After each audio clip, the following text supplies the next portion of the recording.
Last podcast on the left is all about the facts. So when Southern New Hampshire University came on as a sponsor, it was time to do some research. Turns out they offer more than 200 online degree programs, and get this, criminal justice and psychology are some of the most popular. Classes have no set meeting times, and tuition rates are some of the lowest in the U.S. Want to learn even more about SNHU? Visit snhu.edu/last. Insurance isn't one size fits all. That's why drivers have trusted Progressive's Name Your Price tool for years. Just tell Progressive what you want to pay, and they'll show you coverage options that fit your budget. Visit Progressive.com to find a car insurance rate that works for you. Progressive Casualty Insurance Company and Affiliates. Price and coverage match limited by state law. Hello, Ed Larson and Amber Nelson from the brighter side here to check in with you, see how you're doing. Is your day more disappointing than a gas station sandwich? Are you trying to put one foot in front of the other in a glue factory? Did you try to throw your air fryer in the bathtub, but nothing happened because you were too lazy to plug it in first?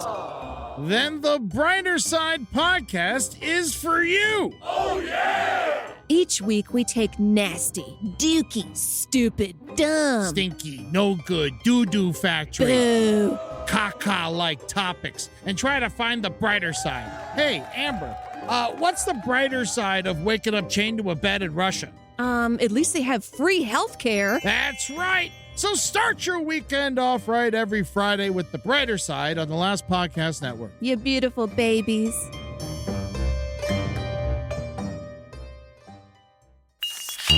There's no place to escape to. This is the Last Podcast. On the left. That's when the cannibalism started. What was that?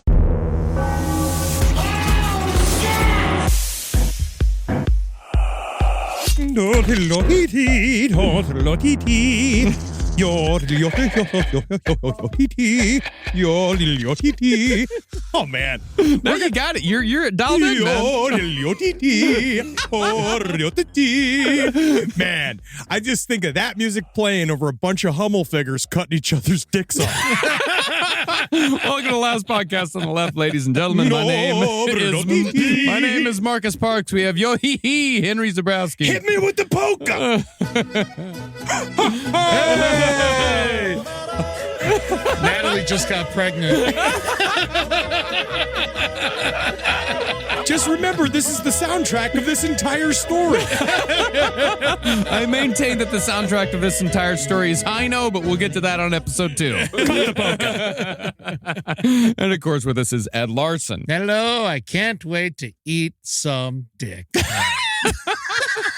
You know what's really sad? Don't worry, your time will come soon. And truly one of the worst things about all of this, dick isn't even that good. No. No, dick is actually impossible to cook. And the reason why we're talking about cooking dicks is because today we're going to be talking about Armin Meiwes, der Rotenburg Cannibal. Yeah, the most charming man in Rotenburg. He is all they ever said was that he was classy. Yeah. Well, Armin Meiwes, a.k.a. the Rotenburg Cannibal, was a German middle-aged loner who, in 2001, killed and ate a man that he'd met on the internet, a guy named Bernd Brandes.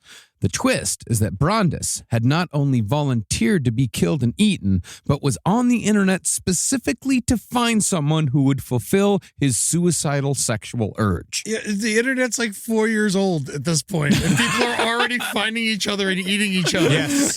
Actually, this is back when the internet was truly nasty. Oh, it really was. These are the Why? nasty days of the internet. What do you mean, Marcus? The fact that there was necrobabes.org that you could actively post upon, and it was just on the normal internet. Yeah. It is just on the regular ass internet. But I want to remind you guys that this series, like, we cover true crime a lot. Mm-hmm. And this isn't true crime. This is true romance. This is the story about the most romantic weekend that ever happened in Germany besides the time when Hitler killed himself.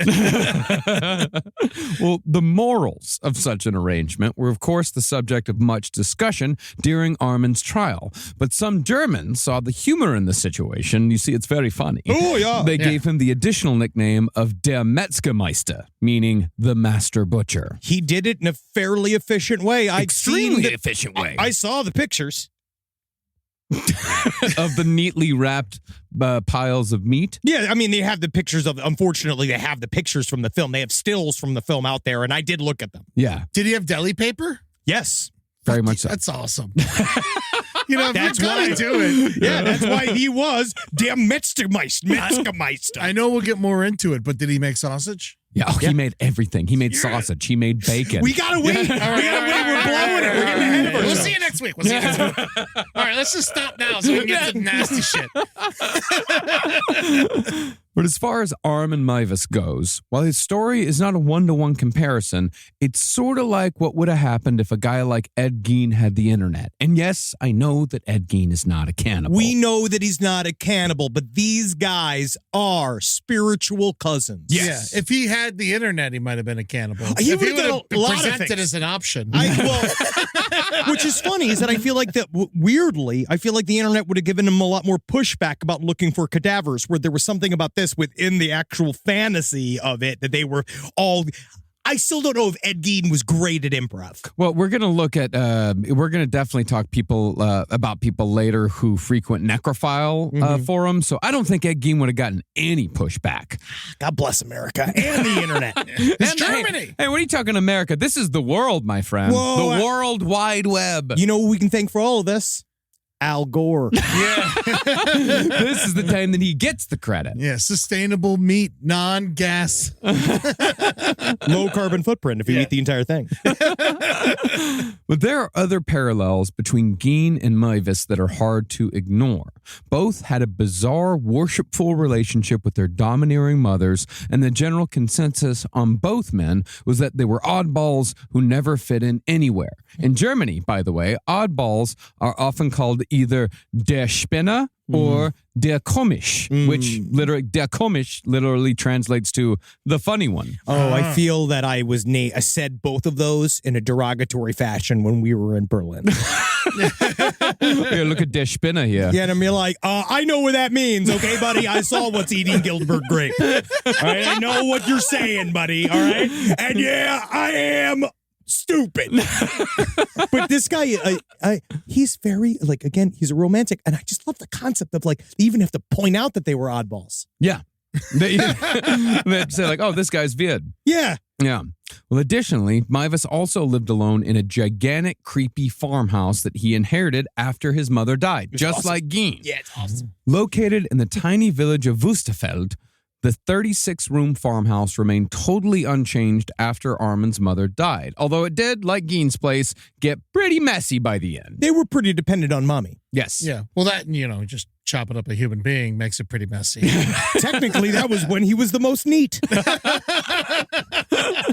But even before Armin's crimes came to light, his home was known by the local kids as the haunted house. Yeah. Even though, as we'll get into later, an actual Satanist black magic once lived next door to Armin. This is honestly, this is one of those where when we do our research, you never know what comes up. Yeah. You never know. And this was on our list, and there was something, we were moving our schedule around. We're like, oh, I've always wanted to do the Armin Meiwes story. I've always wanted to do this. And it was like, oh, it'll be a good, like, one-parter. We'll get into it. We'll talk about the murder. His childhood is one of the funniest single stories that is laid out. I was so just like wowed at how So was I. just right down the pipe for us the story was. Oh man, it's crazy. It's like Rudolf Steiner's here. But the big difference between Ed Gein and Armin Meiwes, besides, of course, the fact that Gein wasn't a cannibal. He's still saying that. I'm just making sure that everybody knows. Everyone's got to stick up for his boy.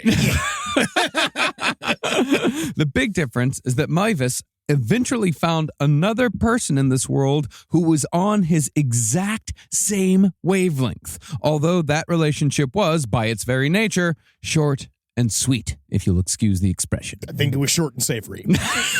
Can you see? I could feel that motion now. Is that as soon as Burnt got off that train and Armin saw him for the very first time, he heard this magical sound. Rob.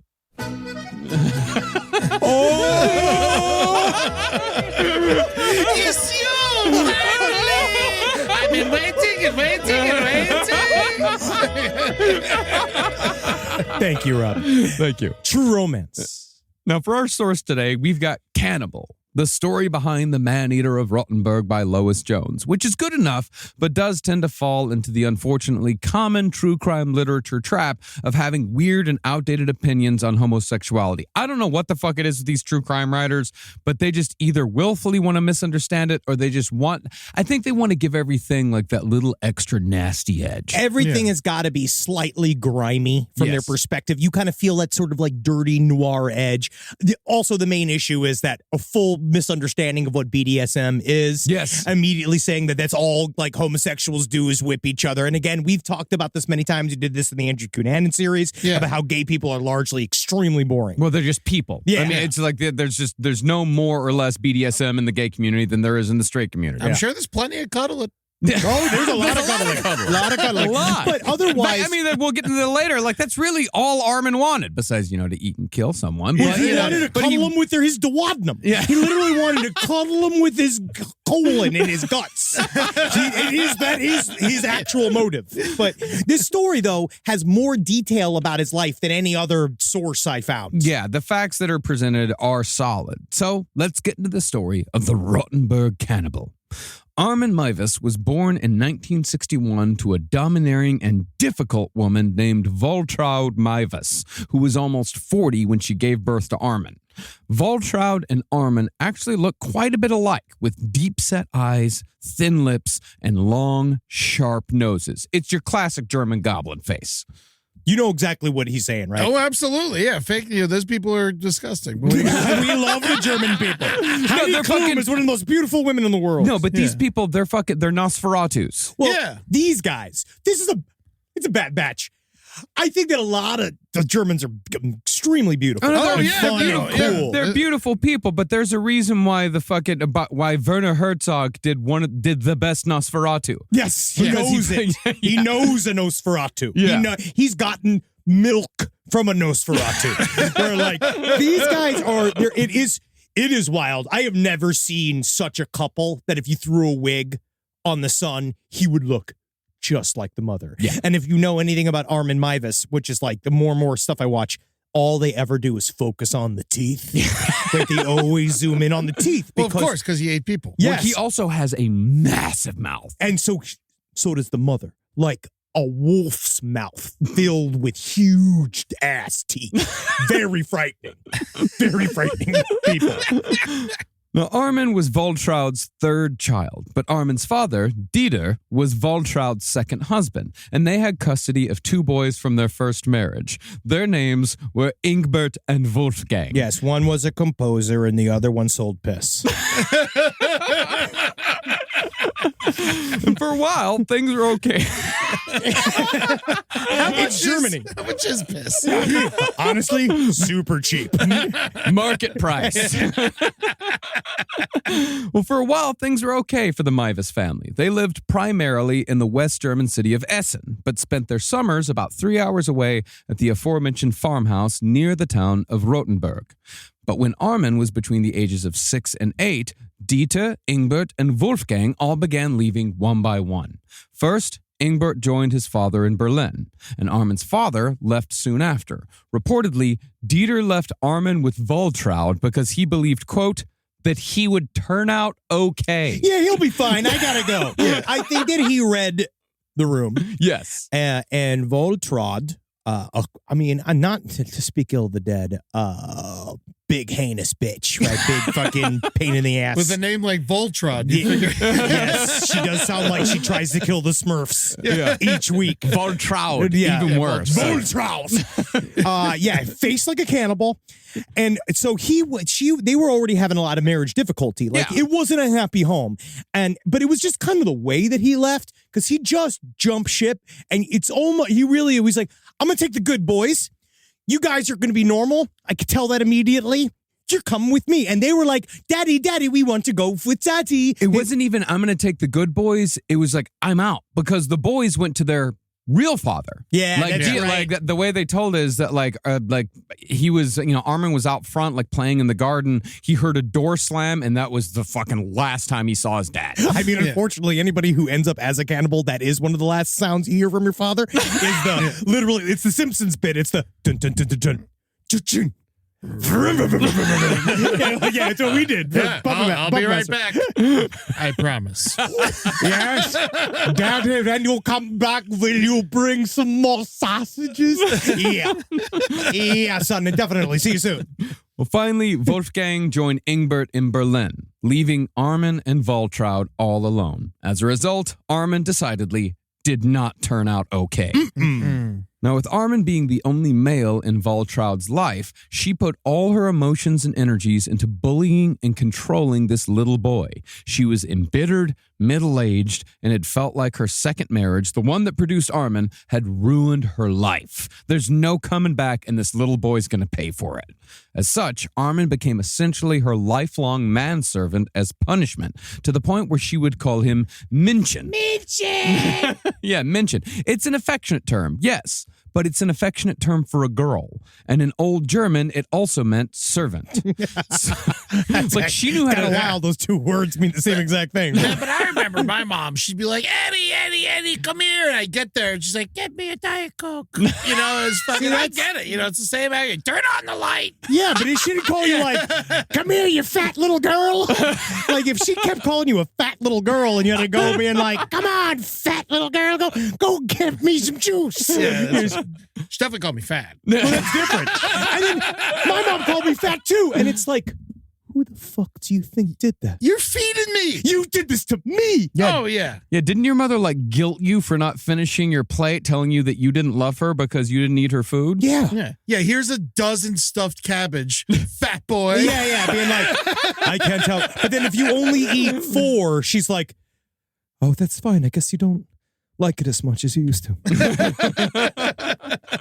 But just like good old Augusta Gein, Waltraud Meiwes were a permanent expression of disapproval for everything. Although unlike Augusta, Waltraud had no religion whatsoever to justify her behavior. Really, she was driven by nothing but pure secular hatred, mostly stemming from the failure of her 2 marriages. I have a weird, just immediate, off the cuff, not an expert opinion. Where it's like, you could kind of see. It's funny, right? Go figure. Yeah. No thinking required. Yeah, let's hear opinion from Der Spinner.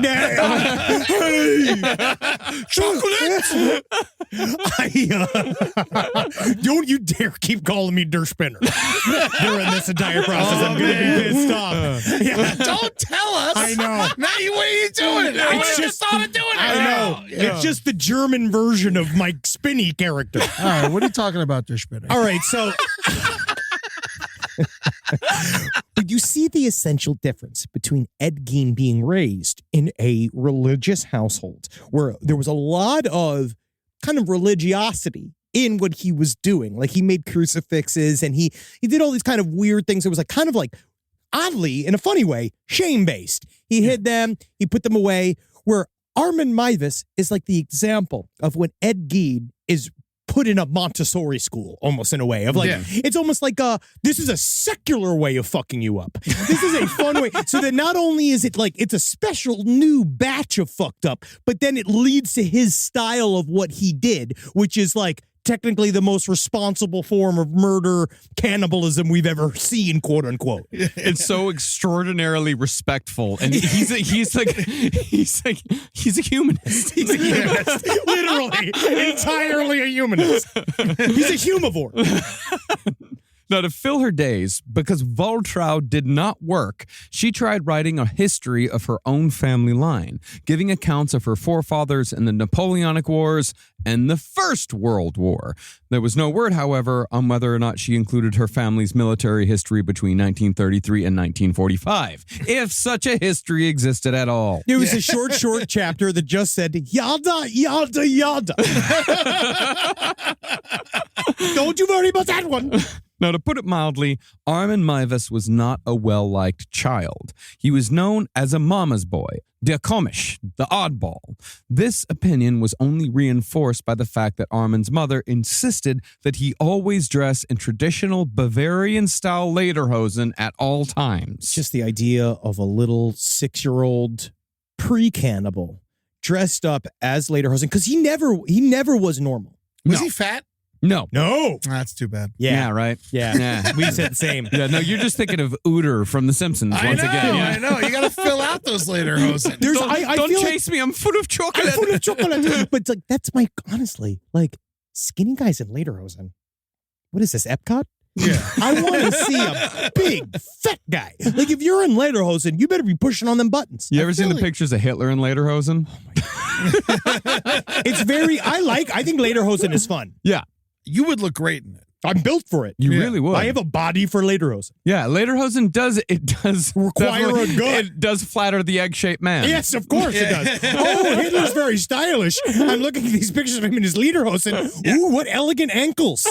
Oh, yeah. Suspenders would be great for you. Oh, Natalie's already said that's probably in my future. Yeah. I mean, yeah, it has to be. Your pants fall down all the time. Yeah, belts aren't going to work after a while. Now, lederhosen...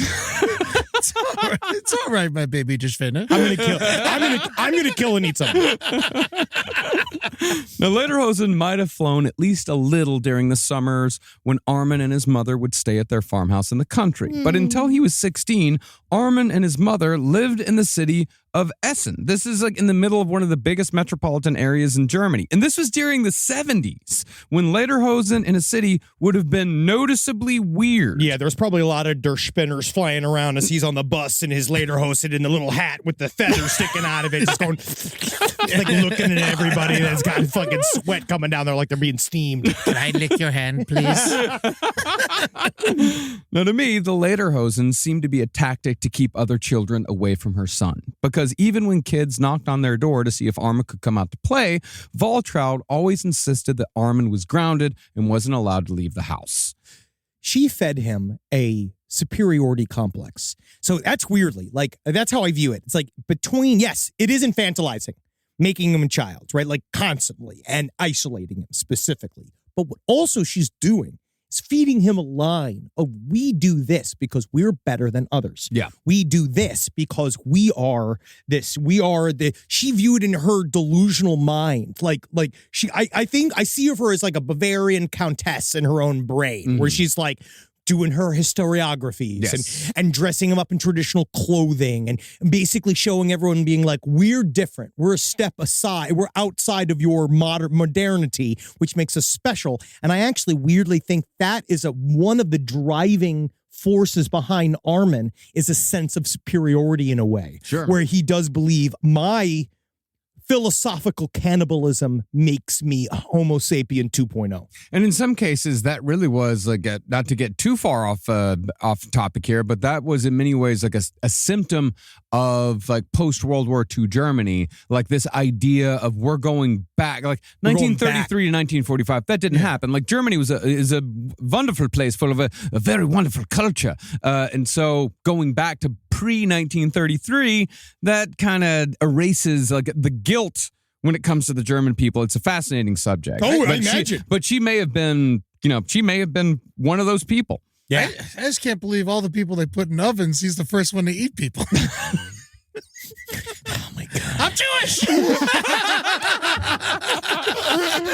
Thank you. Yes, very much. thank you. Good cover. For that. Good cover. EddieTunes.com. Live from your grave.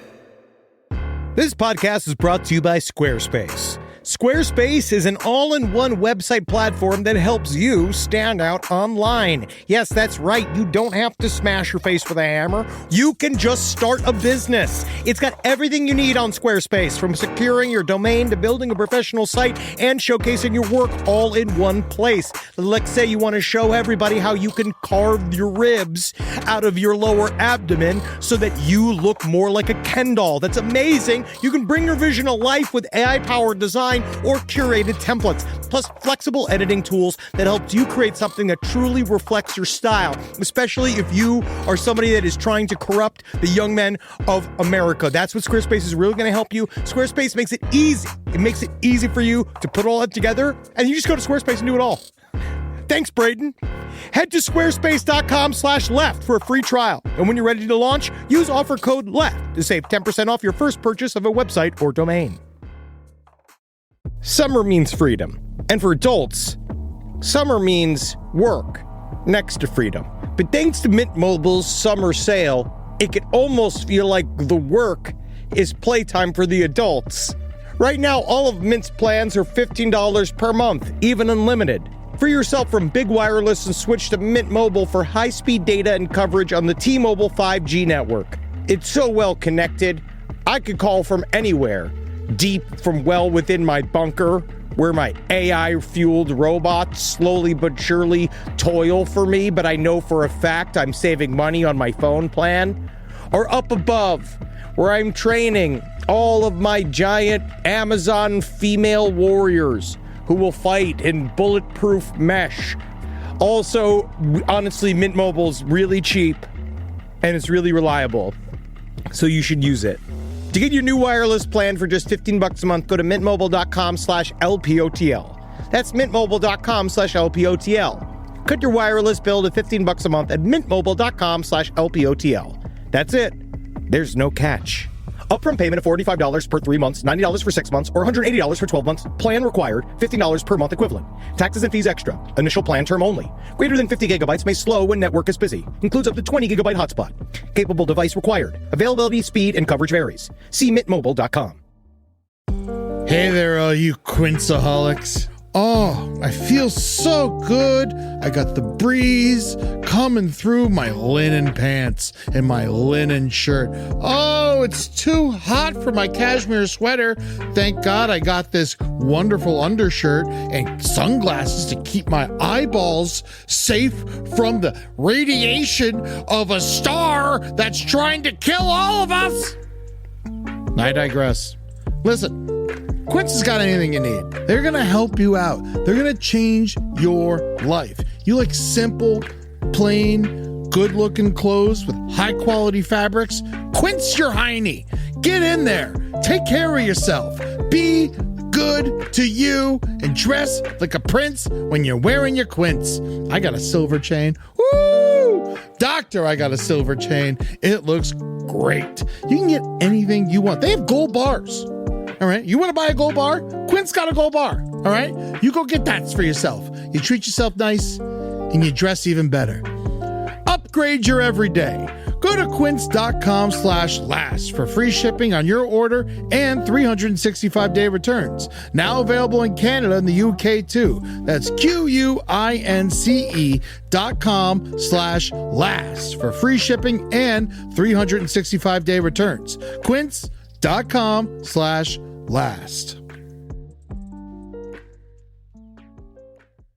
Well, in all aspects, Voltraud kept Armin's life strictly regimented as her personal servant, demanding that he rush home during lunch every day to spend his free time doing chores like washing windows or taking out the trash, and this was all under strict orders from his mother.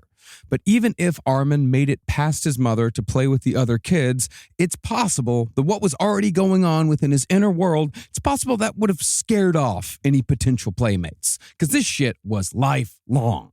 Armin was obsessed with Brothers Grimm fairy tales, which were German, by the way. But Armin was particularly fascinated with the story of Hansel and Gretel. Absolutely. I love the idea of being fed to death by a witch. Oh, my God. Please. Yeah. I think it's currently happening. I feed me to death next to a witch. But instead of identifying with the kids, Armin would pretend to be the witch, and he would play at fattening up Hansel in particular so he could cook and eat him. No one likes this game. None of the kids like feeder gainer games. I mean, it sounds delightful. I know. Again, we're 40-plus men. We understand good things. Yeah, but how much candy you can't eat that much candy. Not anymore. No. Bad for the teeth. Yeah, But yeah, back me in too. the day, I could have had so much. Yeah, I had to quit Pez because it was destroying my teeth, and I love Pez more than anything. That's as far as food goes. Huge problem. The fact that he ate so many Pez, it was literally destroying his mouth. You just like eating out of Donald Duck's neck. You do remember my favorite dispenser was my Donald Duck dispenser. You do remember. That's really nice that you remember that. Yeah. Now, it's impossible to point to the Hansel and Gretel story or some other experience and say, this is why eating people made Armin horny. But Hansel and Gretel... I mean, we're all trying to ask the question. Yeah, we are. But Hansel and Gretel seems to be the beginning of Armin's fantasies. They're the first building blocks of an extremely abnormal psychological landscape. Because we spoke with Catherine Ramslin about BTK's childhood a little bit. She went into a little bit, and she could... We spoke about on the update show. Yes. Last update on the left. And partly, it really indicates that there is some connection. We're already seeing connections all over the place. Jeffrey Dahmer, right? Jeffrey Dahmer had what was it, Nowhere Land? Infinity Land. Infinity Land. So he'd go out and so when he was a little boy, he would start going away and playing with like dead body parts of animals that he'd find. He'd make little shrines and he did all this weird shit alone. And BTK also apparently was having some fantasies as a little kid. He was doing all this kind of shit. But it's interesting to see like that this was like another example of how it was baked in. It started as a little boy. Yeah. He had these thoughts and it never stopped. Like this shit was rampant since he was 5. Yeah. Which is fascinating. In the I also, all the documentary material I watched on this is like, not my normal documentaries, actual documentaries. Yeah. The way everybody talks about this case has all just been like, and would you believe? Everyone's so so happy how horrible it is. Like, everybody's just like, yes, and he did this other thing. So I get into that zone. No, he's an actual. Well, I'm not a literal ghoul. He's a half ghoul because ghouls technically are creatures that eat dead bodies. Yeah. Oh yeah, sure. He did eat a dead body. Yeah. But he started when he was alive. Yeah. But he finished a year later. I see a ghoul as someone who digs up a grave and eats the dead body. He's a ghoul. Okay, I think if there was a ghoul club and they were all talking about it, they'd let him in. I think you need one letter of recommendation from another ghoul, and that's it, and he'd be in. He definitely made human goulash. Yes, he did. Well, the other part of the equation, which is sort of a chicken or the egg type of thing, is that while Armin had little independence, he would sometimes sneak away to neighboring farms during those summers in Wüstefeld. It was on those farms that Armin would eagerly watch pigs, ducks, hens, geese, and deer get slaughtered on a very regular basis. Armin would later describe these slaughters as his fondest childhood memories. Dude, it was like his television. Yeah. But that's all to say that it's hard to tell whether he associated happiness with slaughter and that wired up his brain incorrectly, or if the slaughter was what made him happy in the first place. Chicken or egg? I mean, I don't know. There were plenty of kids to hang out with. There was still television. No, they said there were very few kids in Wüstefeld. He could have found one.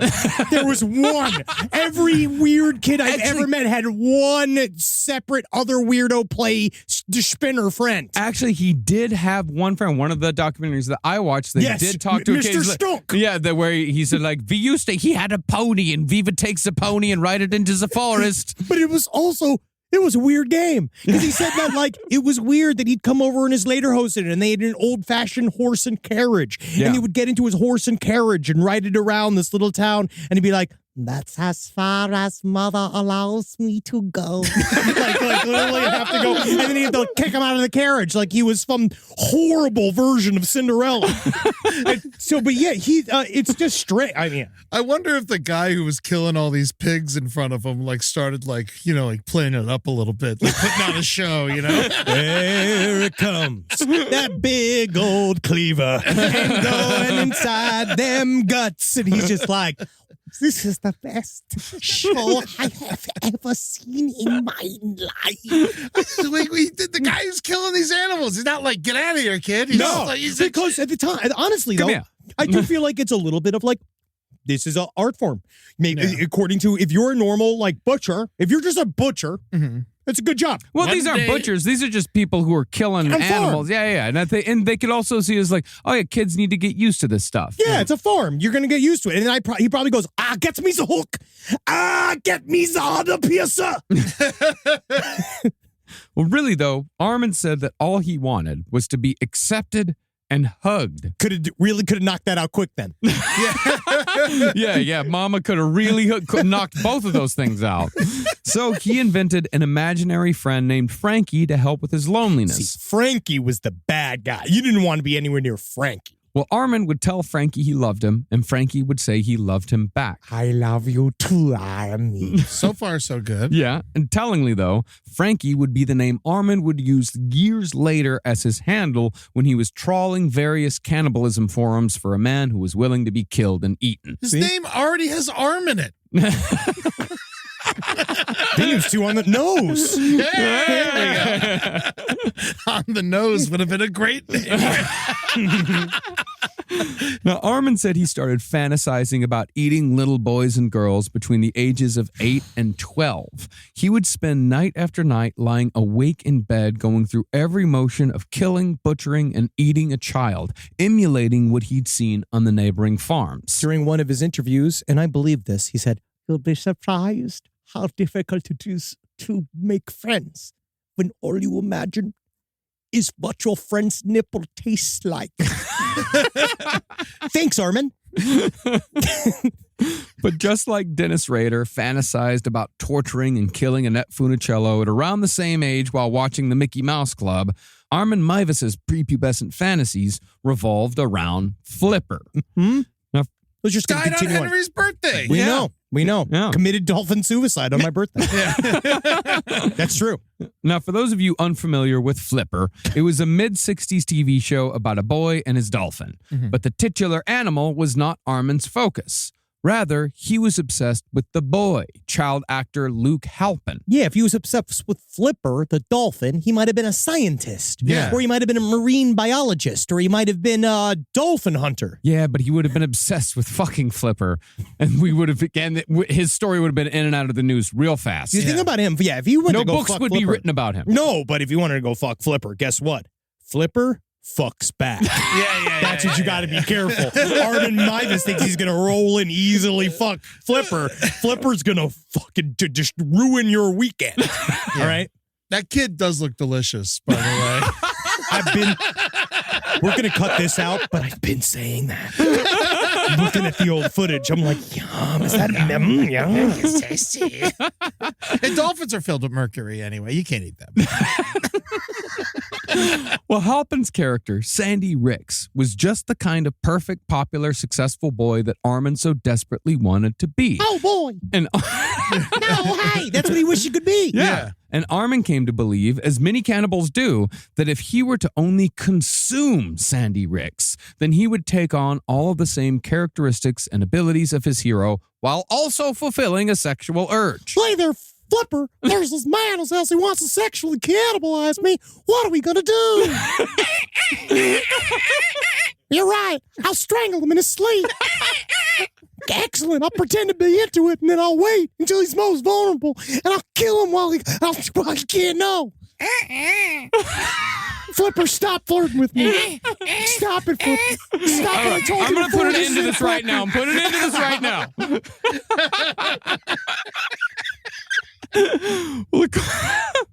Well, according to Armin, he ran this idea about consuming and internalizing Sandy Ricks. He ran this past his imaginary friend Frankie. And Frankie thought that the idea of killing and eating another boy to steal his power was a pretty good idea. All Frankie gave him was thumbs up. It's been like, sounds like you are thinking what I was thinking.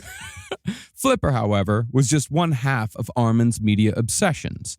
He also loved horror movies, of course, particularly the gory ones. If I had to guess, I'd imagine Armin was a fan of movies like the 1976 German slasher Mosquito der Schande, released elsewhere as Bloodlust. Ooh. All right, show off. The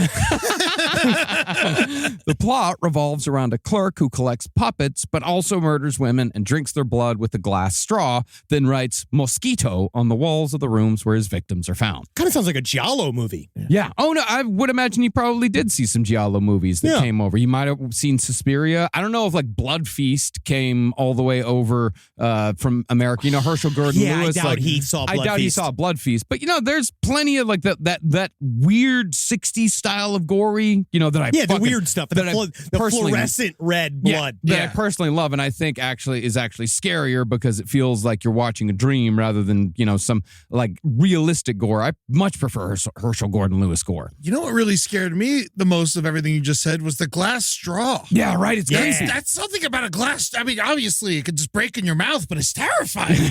But it might be good for the environment. Who knows? Who knows? Now, before puberty, the idea of cutting open chests, ripping out hearts, livers, and lungs, then eating them raw while they were still warm, this simply made Armin feel good inside. It's like how another kid might fantasize about, it'd be awesome if I could fly. Yeah, he was just like, man, I'd love to flop a pancreas around. Like, literally nothing would make... Think about a little boy that if you ask him for Santa, like if he went to Santa Claus and got on his little knee and he'd go like, oh, little Armin, what would you like for Christmas? And he'd just be like, I want a hat made out of human intestines. It's like, we'll have to. How about a football? Oh, pigskin. But around the age of 12, Armin found that these thoughts about handling organs, eating organs, these were now extremely arousing thoughts. And as a result, he would find himself, as Henry said, gazing longingly at a male classmate's bare chest while asking himself what their nipples would taste like. And I'll tell you what, they taste like nipples. Yeah. Chewy. Yeah, the rest of the chest, except, chewier. Just lick a guy. Honestly, when it comes down to it, why do you got to eat them? Just lick them. Be like a sommelier, but for a guy. Yeah. But you know what it's like. I mean, that's the thing, though, is if you were to just lick a hamburger, would you really get the flavor profile? Have you ever sucked a hamburger? It was one of the dumber conversations we've ever had. Ooh, hamburger. I just want to suck you. I want to suck it. Make it nice and wet.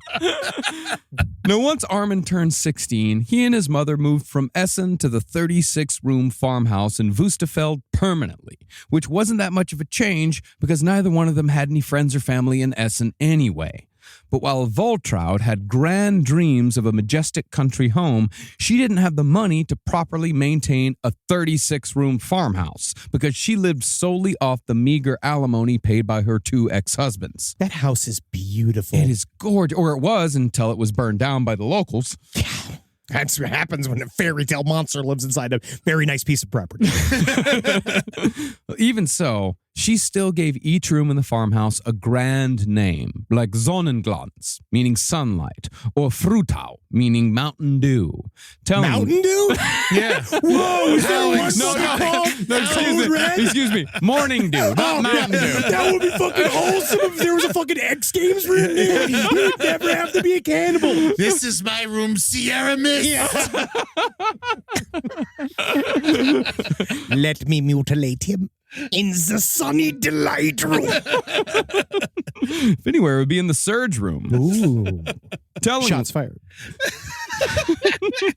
Tellingly, though, even though Armin was 16, Waltraud insisted that his room be called Kinderzimmer, or the child's room. The child's room. He was also not unwilling. No. He was very much a willing mama's boy. Oh, he loved this lifestyle. Now, the small village of Wustefeld was made up of a friendly, close-knit community of residents who held regular parties and barbecues where the whole town would be invited. Aww. A bunch of happy, smiling German farmers. And what did it sound like, Rob? Come to the non-human barbecue. Why does he keep saying that? Continue right.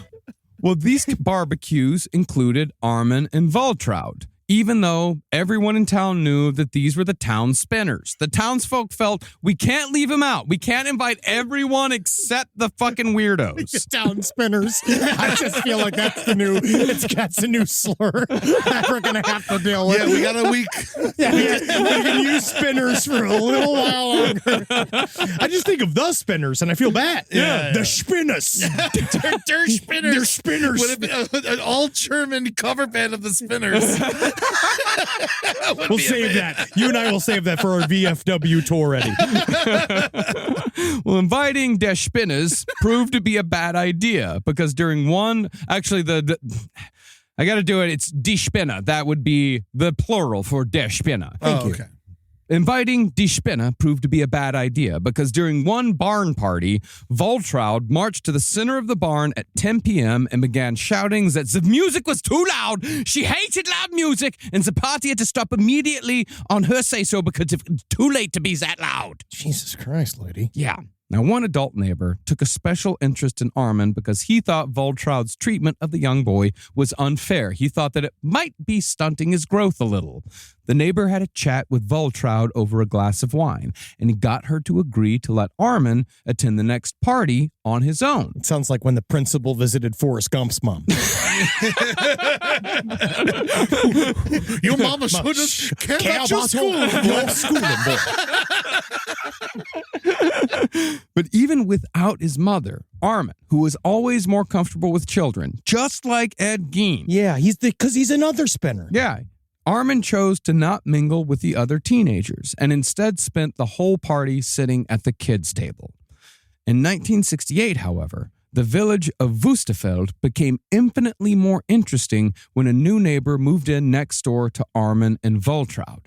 She was a self-avowed witch, Satanist, and published occult author named Ulla von Bernes, who publicly claimed that she could cast death spells on anyone in the world. This lady is a character and fun as fuck. What a great neighbor. Yeah. Like, especially for this, because again, it is Hummel figurines, including the scary ones. Yeah. There is every character from a German thing is there. You got the cannibal, you got the weird wistful boy cannibal, you got the domineering big-titted evil mom, you got the fucking beautiful Bavarian forest witch who probably at some point transforms into something else, like transforms into like a meerkat. She transforms into a fawn and scampers into the forest. Yeah, I love and this leads shit. you to your death. No, it just makes me want to go to fucking Germany. Yeah.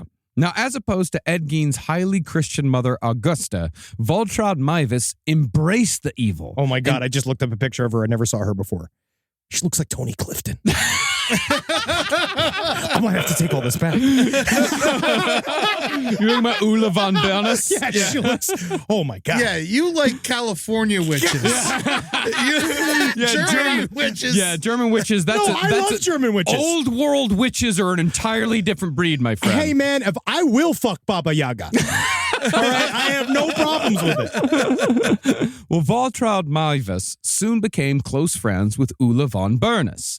Now, even though she sounds kind of goofy, Ulla von Bernes had serious occult cred. Her godfather was Rudolf Steiner, one of the biggest names in the occult game during the late 19th and early 20th centuries. This was a guy who rubbed elbows with Madame Helena Blavatsky. So for Eddie, just so you know, Madame Helena Blavatsky, HPB. Yeah. HPB that we call her. That is what she's called.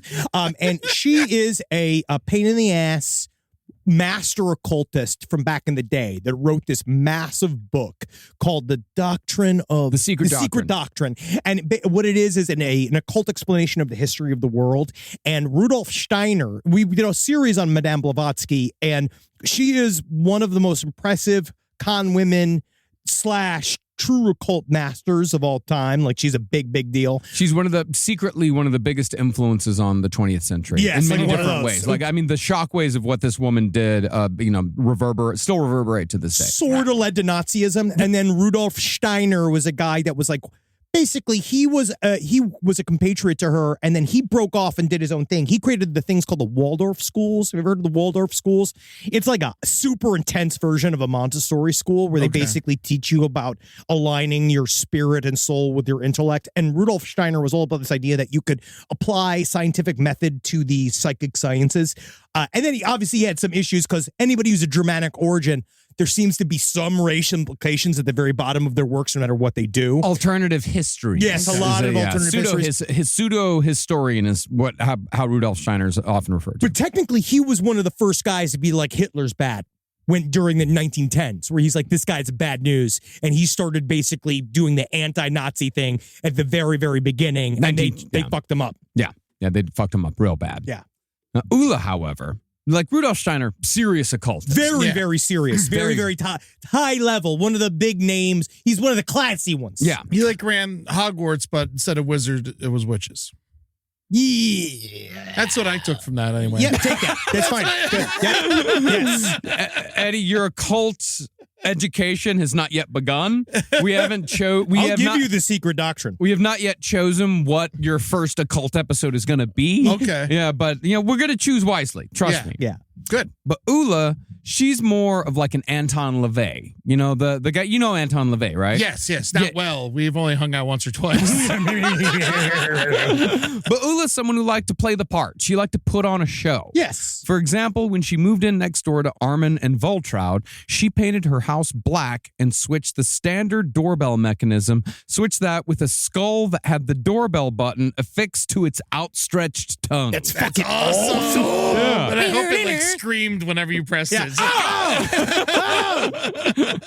Inside, Ulla decorated her walls with paintings of Lucifer and various other devilish imagery. And this is in addition to her altar fully dedicated to worshiping and communing with Satan himself. And he's busy. Yeah. Claiming herself to be a satanic priestess, Ulla would hold black masses to contact Satan so he could give her the power she needed to kill people with black magic. This is a very German version of this. These spells, however, were not random. Basically, killing people with black magic was Ulla's job, and this service cost anywhere between 200 and 1,000 marks, depending on the client and the target. I think she had a sliding scale. Yeah. Oh, yeah. Honestly, very responsible of her. It's a very nice thing to do as a business owner.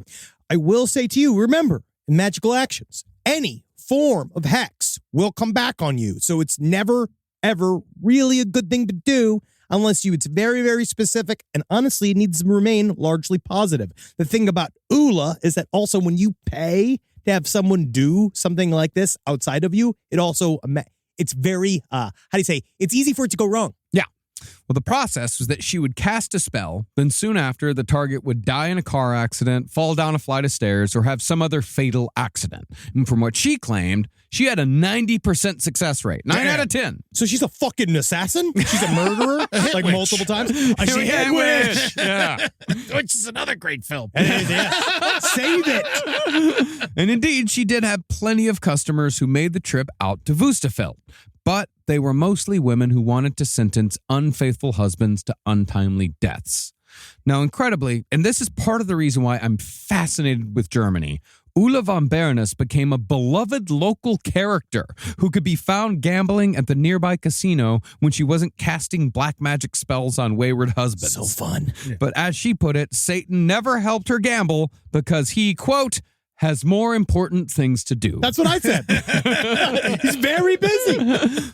Others in Germany, however, took Ulla's claims very seriously. She was briefly involved in a murder trial in the mid-1980s in which a defendant claimed that he ordered a death curse from Ulla but carried out the murder himself when it didn't work. Yeah, he had a fucking, he's like, God damn it, now I gotta go kill her? Yeah. She can't get blamed for that. No, she didn't. She was just consulted, because she was just a part of the whole thing. She's like, yeah, he asked me. Yeah, I did it. Yeah, it didn't work. It didn't work. Yeah. I told him, he signed the paper, he saw the thing, it does not guarantee. Results? It's not guaranteed. He was in that 10%. Mm-hmm. Yep. Well, after that, Ulla earned the title of the most famous witch in Germany. And that's huge. That's That like being is. the most famous asshole in California. Now, just a few years before that murder, both Voltraud and Armin were spending a lot of time hanging out with Ulla.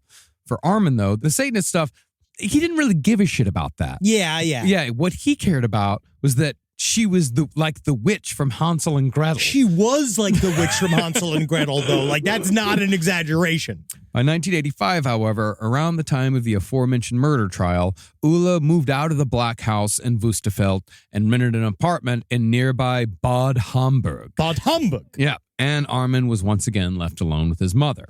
Left to his own devices when his mother wasn't ordering him around, Armin got a hold of a slew of Barbie dolls and began acting out his violent fantasies by dismembering them and cooking their limbs on a tiny barbecue, watching with pleasure as their faces melted into a mess of black plastic. I definitely tortured the Barbies. Yeah. You know, I love torturing the Barbies, but a lot of it was just sort of like touch the butt and the weird, like, boobs in the Barbie body. Yeah. It was, and I'm sorry now. I want to say I'm sorry to those dolls. Yeah. For what I did to you. You're just trying to piss off your sister, though. Yeah. Yeah, no, I don't know. No, I think it's the point I was just looking at the boobies. Yeah. There was nothing there. No. Now, I like setting toys on fire. Yeah, of course. But I just like setting anything on fire. Yeah. Yeah. For the boobies, I used to always like, if there was like a Zest commercial or something, I'd always get up to the TV and kind of look and see if I could look down and see the boobies. Oh my God, That's adorable. They probably thought that they had a real Der Spinner on their hands. Completely obsessed, Armin also made dolls out of marzipan, in addition to marzipan penises, hearts, livers, and stomachs that he could pretend were the real thing. I mean, this is a business. Yeah. Well, now it is. Now it is. Yeah, erotic marzipan. Yeah, now yes. He'd also make arrangements out of pork and ketchup, trying his best to recreate a scene of torn flesh covered in blood. And I mean this, all right? I'm going to give this creepist a fucking some credit. Yeah. He's trying. Yeah, he really is. He's trying to not be a cannibal. Actually, Well, no, he's trying no. to not kill someone. Well, yes. He's not trying to not be a cannibal. How would you even say that? Because technically he is practicing and he got really good at it. You So- hosted a cannibal dinner. I did. You know, this is very similar. There I could know. have been a Der Spinner there. Oh, my God. I didn't even fucking think about it like that. Yeah, you could have been creating an Armin. Uh-oh. That's called making content the locally sourced way. That's sustainable content. But after Armin graduated high school, he ended up volunteering for the West German military, where he fit in well, at least in a professional capacity, because he was already so used to obeying commands after years of acting as his mother's servant. Armin became an administrative clerk in charge of ordering office supplies for the 52nd Armored Infantry Battalion.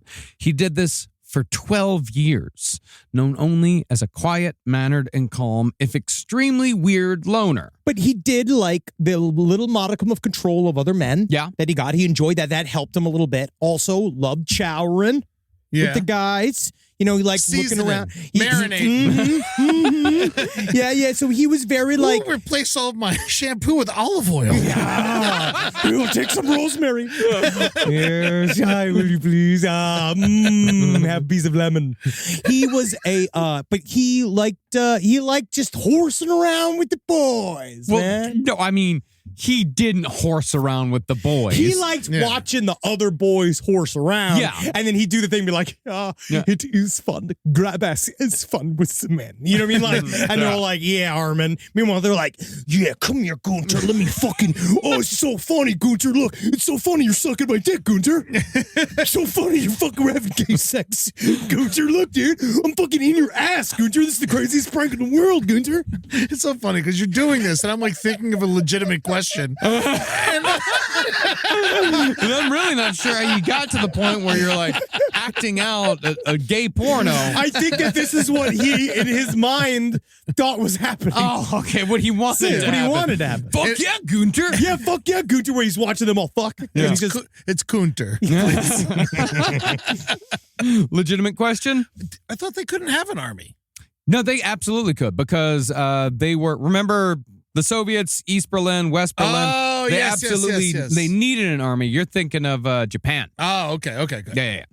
Now, Armin had no hobbies and rarely hung out with the other guys. you said he made marzipan bodies that he used to fuck. Okay, so I think that he had hobbies. Actually, baking is a hobby. Yeah. Very much a hobby. Well, fuck me.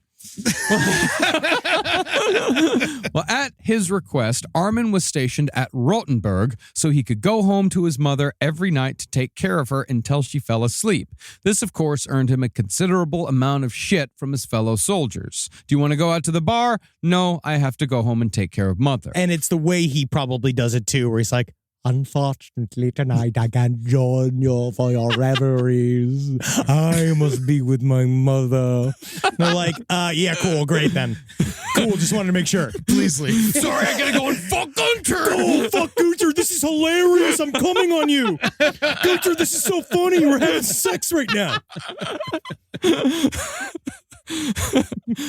Now, even though Armin by this point knew that he was gay, he still tried putting on appearances to please his mother, even though Voltraud did everything she could to make sure that Armin never made it past the first date with any woman. At Voltraud's insistence, she would chaperone dates by sitting in the back seat of the car, silently judging girls as too bossy, too plain, or in one case, judging a woman's atrocious enunciation. But I feel like Armin would not be attracted to a woman who had atrocious pronunciation. I don't think he was attracted to any woman. No.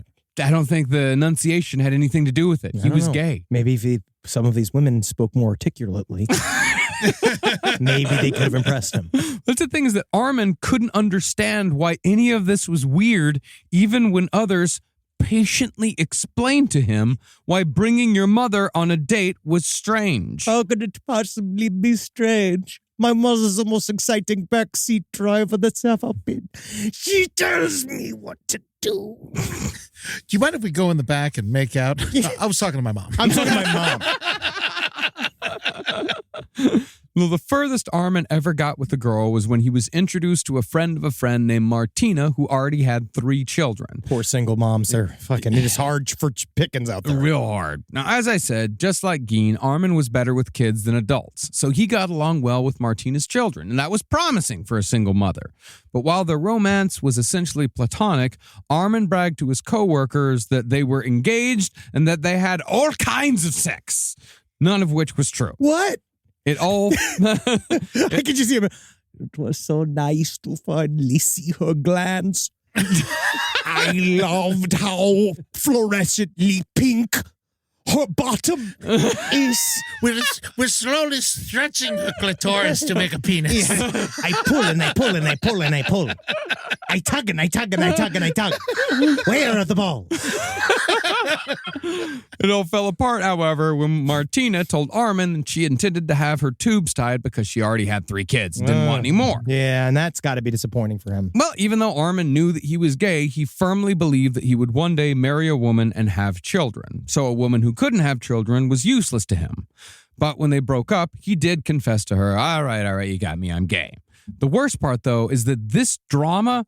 This all occurred over a period of 3 weeks. Yeah, he did not. Yeah, that was as close as he ever got to having anything that was remotely normal. And that woman, that is just a desperate lady. That's less than a month. Yeah. That lady was like, because she went straight almost into marriage. She almost went straight to being, man. Mrs. Meiwes.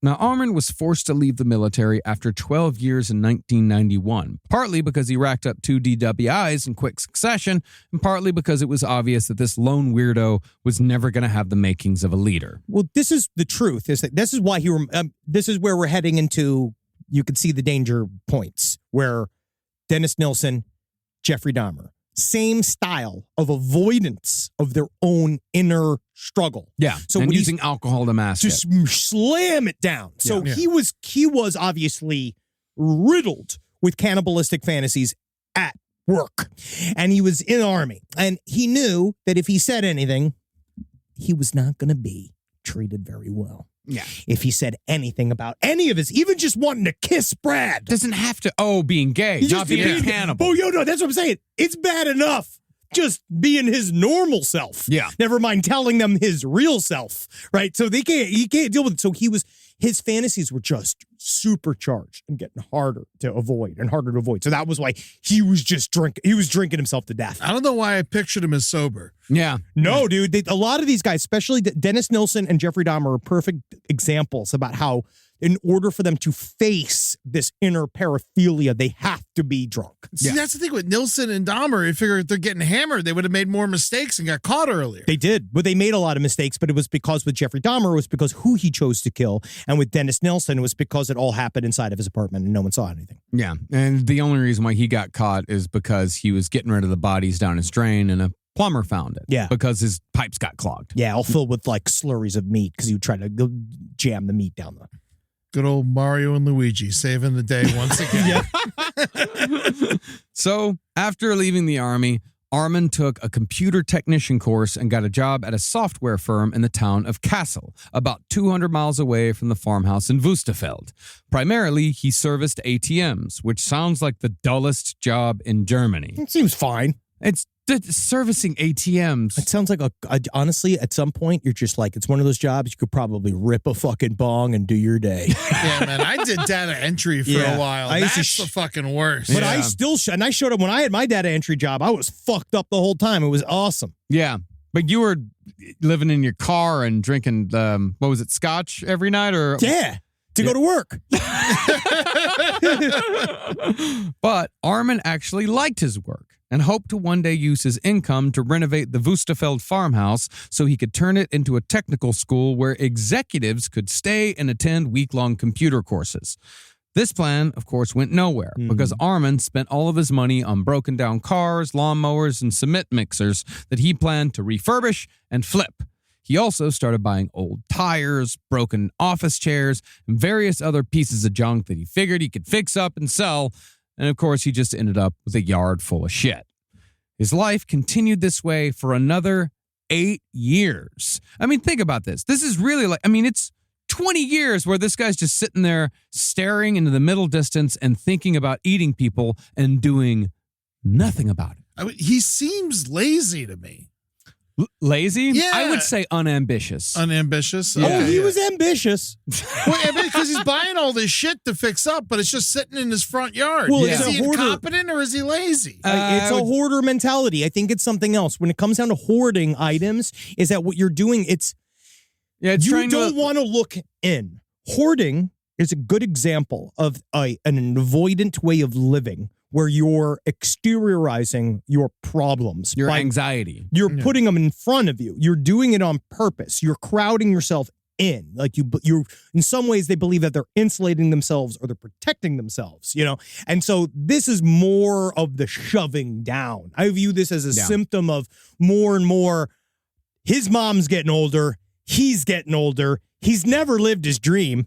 You've met a 40+ stand-up who just started? Oh, God. You know the that worst. feeling. I mean, we just hung out with one. Yeah, imagine one that's fucking a cannibal. You know what I mean? I mean, at least he's got a new angle.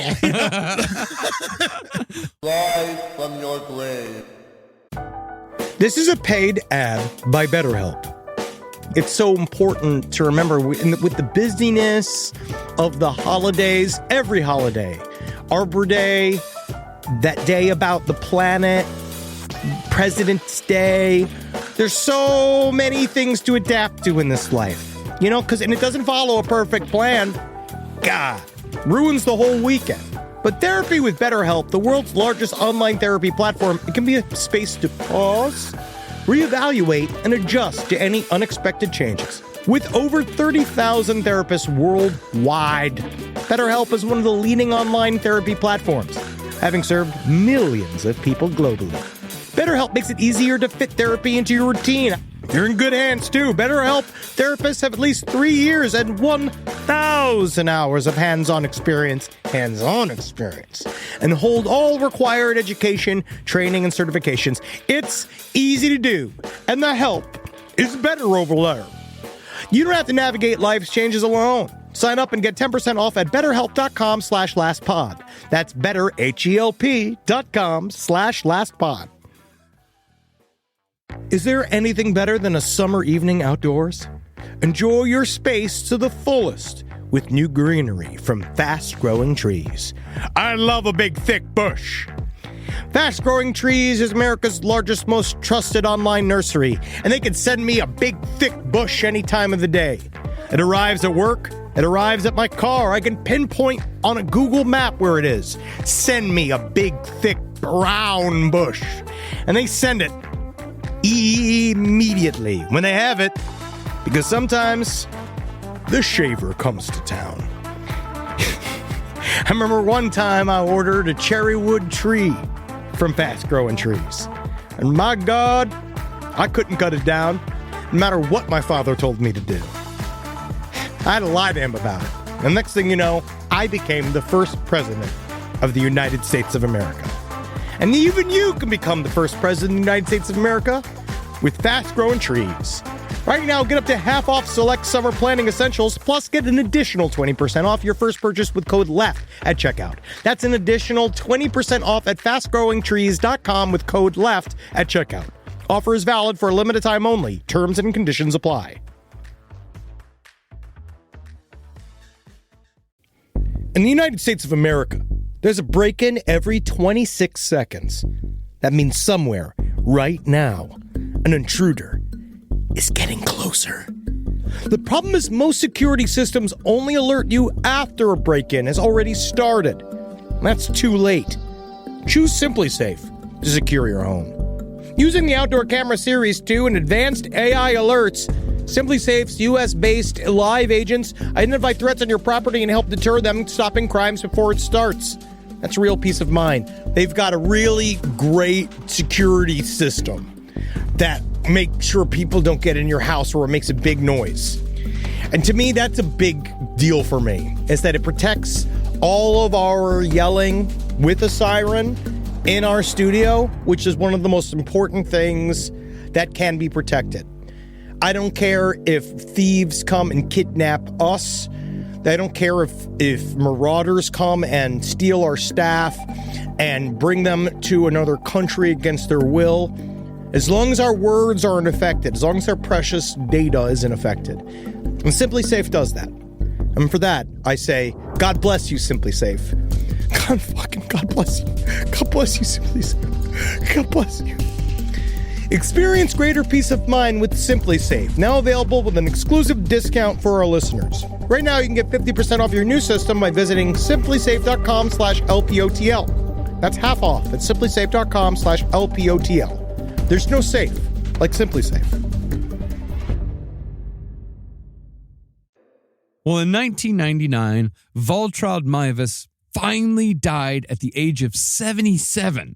Armin himself was about 37. He was almost 40 years old at this time.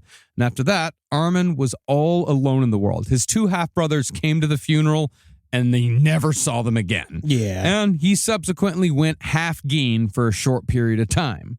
After making a shrine to his dead mother, Armin started dressing in her clothes, then would adopt her mannerisms and personality while performing her daily chores around the house. Embarrassingly, an acquaintance once just popped by the farmhouse to say hi and check on Armin and opened the door to find him in full Mother Meiwes drag. Want some borscht? So frightening. Glad I checked on you, but not gonna stay. Hey, listen. Seems like things are under control here. All right. You need any pantyhose from the store? No? All right. See you in 5 or 6 years. But when he wasn't dressing as his mother, Armin would lay her clothes out on her bed as if he was expecting her to come home at any minute. He's a very broken man. Yeah. Yeah. Now, the villagers in Wustefeld found Armin to be just as awkward and peculiar as a grown man as they'd found him as a young boy, although they did know him as an extremely polite, well-presented man who always wore a disturbingly large smile. It's the teeth. Yeah, well, he had a big mouth. He didn't have a choice. It's all teeth, man. It's just the little eyes that are too close to each other and just a big snaggle mouth full of human chomping. Ugh. I wonder if he had extra teeth. You know, some people are born with extra teeth, like Freddie Mercury. Yeah, that's right. He was born. Was it extra teeth or just wrongly spaced out teeth? I think it was extra. Yeah, I think it was extra. I think he had something that like made him able to. There was his teeth. An octave. It was his teeth that made him where he could sing like that. That was awesome. Yeah. Wow. It's super cool. Look at He that was mouth. born with 4 4 extra extra teeth teeth at the back of his mouth. Wow. Good work, Rob. Thanks, Wow. Rob. Well, I'm the one want to remember the facts. He's got a computer over there. Good work, Rob. But to try and cure his loneliness and still unwilling to accept his own sexuality, Armin joined what's known in Germany as a marriage institute. Joined that same year as his mother's death. This is a last-ditch effort to find a wife. Yeah. Now, he did meet one woman who liked him. But Yeah. Again, it's hard to be single. it is very hard to be single, but she refused to move into the farmhouse, and Armin refused to move out. So that affair ended as quickly as it began, which also ended Armin's efforts to find a wife to replace his mother. Because that's really what he wanted. Yeah, I don't think he want. It's not about the companionship. He wanted new mommy. Yes. But now, fully unfettered and faced with a lot more free time because he didn't have to take care of mama anymore, I'm free. Armin retreated fully into his cannibalism fantasies by reading every true account he could find. He read Alive. I love that. Alive! Alive! I love that the inspirational story of the men who survived that crash in the He Andes. took the worst part of it. Literally, the thing that they fought to not reveal, the Yeah. thing that they did not want the world to know, that was the thing that he was just like, what an opportunity. No, he's sitting there jerking it as hard as he can reading those passages. Yeah, because he saw pictures of them as young soccer playing men, and then all he could think about is, oh no. Read books about Jeffrey Dahmer, Fritz Harman, Albert Fish, and of course read everything available on the Donner Party. I thought Albert Fish was a pescatarian. Just pass. Just keep going.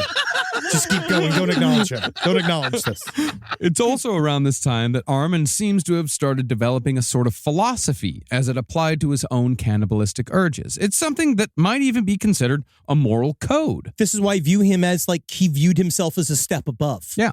For Armin, eating a woman was wrong because women were needed if the human species were to continue. See? Men, however, were viewed as no different than pigs. Tell me about it. And it also didn't hurt that men were what he was attracted to. Yeah. Yeah, he wanted the man part of it. Yeah. Because he truly did. Like, the very, very bottom of him, literally, is a need for acceptance and for somebody to come and be there and not run away like everybody else who's ever interacted with him has. And so in his mind, he starts building this real concept, which we've heard from Jeffrey Dahmer. It is not he's not unique in this. And Dennis Nelson. And Dennis Nelson, about how when I want to eat somebody, the reason I want to eat them is that then they can be with me forever and they can never leave. Yeah, I'd rather eat a woman, but I understand where he's coming from.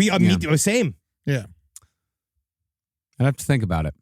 You actually would choose a man over a woman. I'd have to think about it. I definitely eat a woman before a man.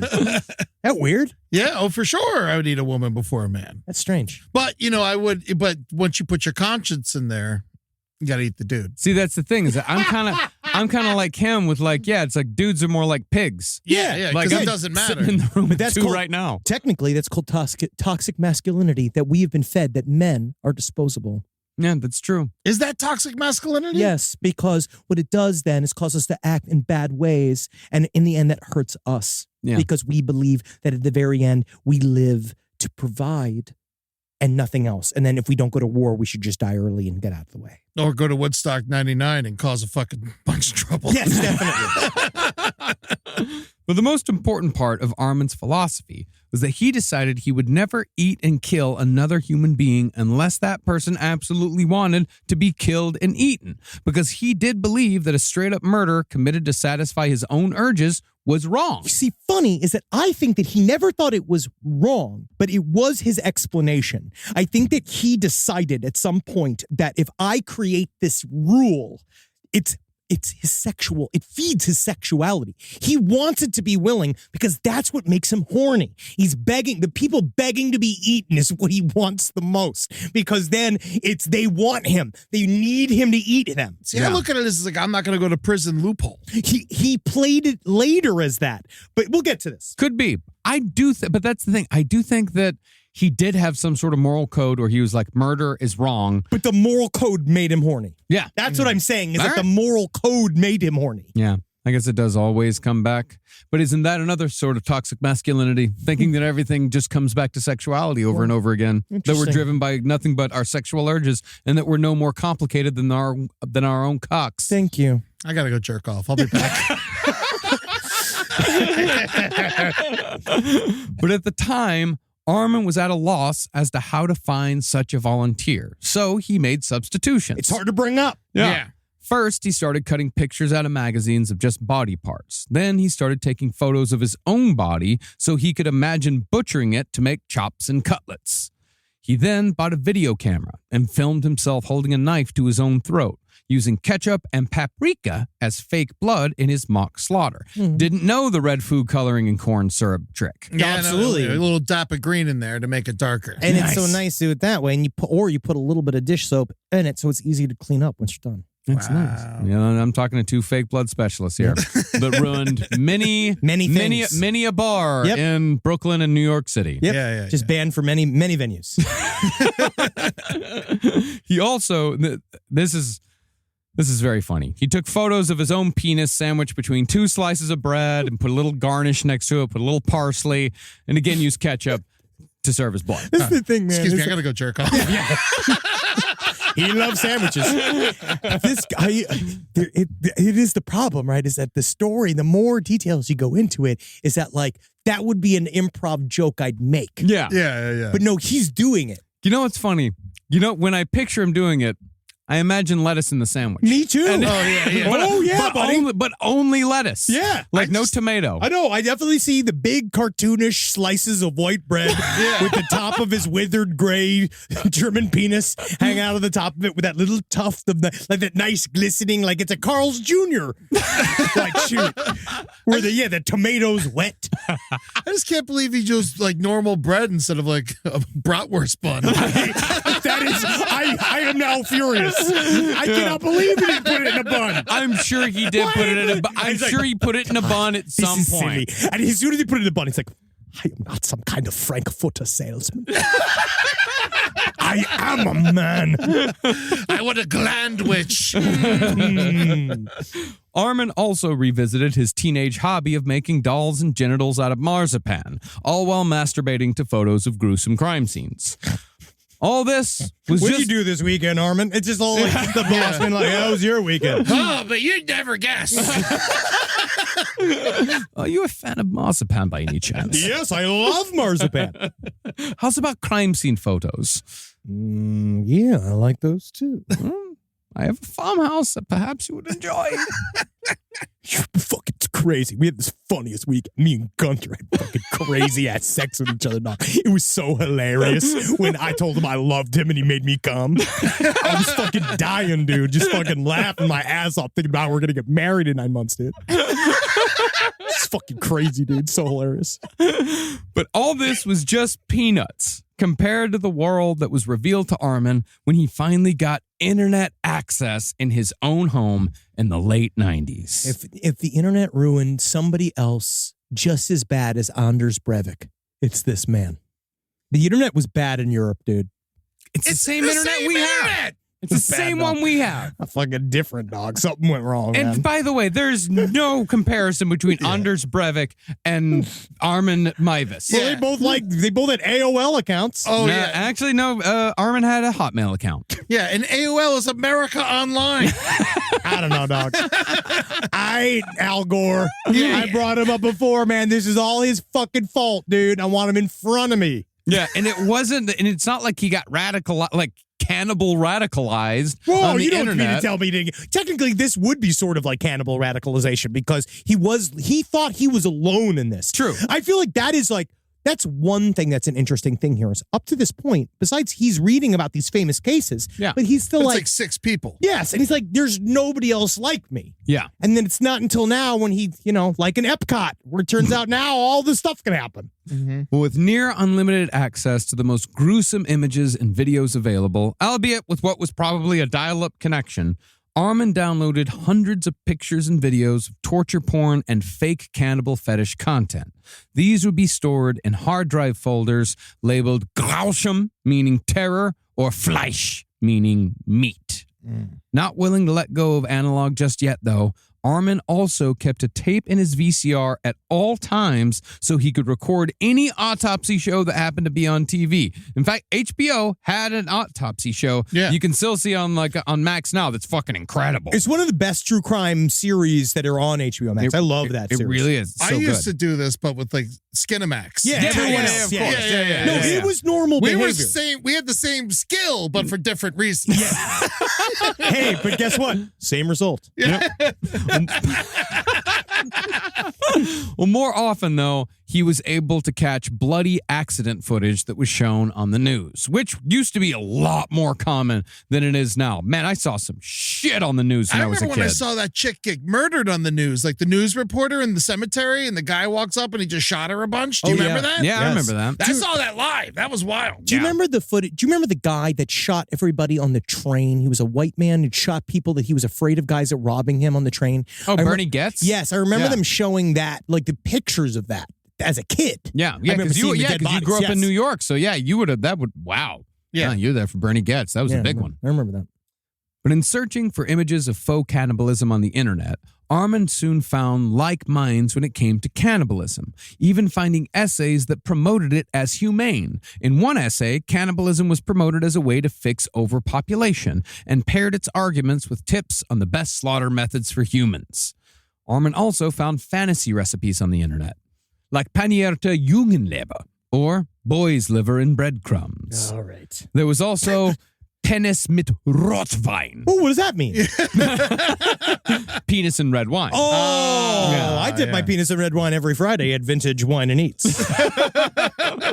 But from what I'd imagine, most of these recipes were probably just pork dishes with the word human replacing the word pork. Yes, because long pig was the term for a human. Yeah, that's term from human meat. Long pig. And we're closest, the meat-wise, we're closest to pig, right? Yeah, or according to Armin Meiwes, it is, they are like pork, but harsh. Yeah. Oh, okay. But most importantly, Armin found multiple cannibalism chat rooms where he adopted the name of his childhood imaginary friend, Frankie. Also my dog's name, by the way. Yeah. Always weirds me out now when I see the Frankie in relation to fucking cannibalism. But Frankie was his online handle.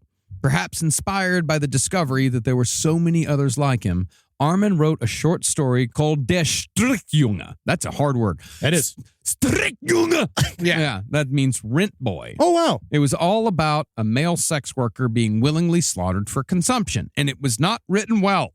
Here's a bit of the dialogue. So, Henry, do you want to play the sex worker or the protagonist? I will play the protagonist, because I will play Armin Meiwes. Okay. I only have you, and I only want you. Let me become a part of you. Well, that isn't right. I'll eat you up then. Then slaughter me. Apart from you, nobody else is interested in me anyhow. But I love you! And that's precisely why you have to do it, or otherwise I'll kill myself. I can feel an incredible feeling inside of me. It's as if our souls are connected. Now, lest you think that online cannibals were a small community, it's estimated that Armin visited and participated in over 400 cannibalism websites and forums, with names like TortureNet, Gourmet, and Guy Canna-Balls.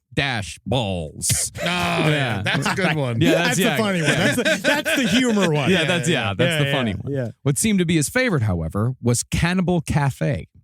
Now, we were able to access Cannibal Café from the Internet Wayback Machine and found that it was a forum hosted on a site called necrobabes.com. See, I know people that did Gorno. I know Gorno. It's fake. Yeah, it's all fake snuff shit. film porno. Yeah.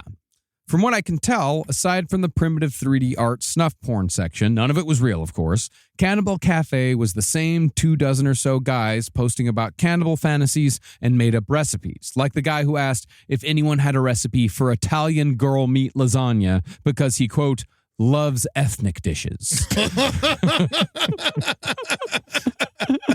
Among the last users who posted before the site shut down were Hungry Jack, Betty Pig, Mistress Goo, and I am Beaver Fart 666. Love that guy. My personal favorites are either Burgerman 39 or Dr. Gimme the News. Dr. you give me the news. I got a bad case of eating you.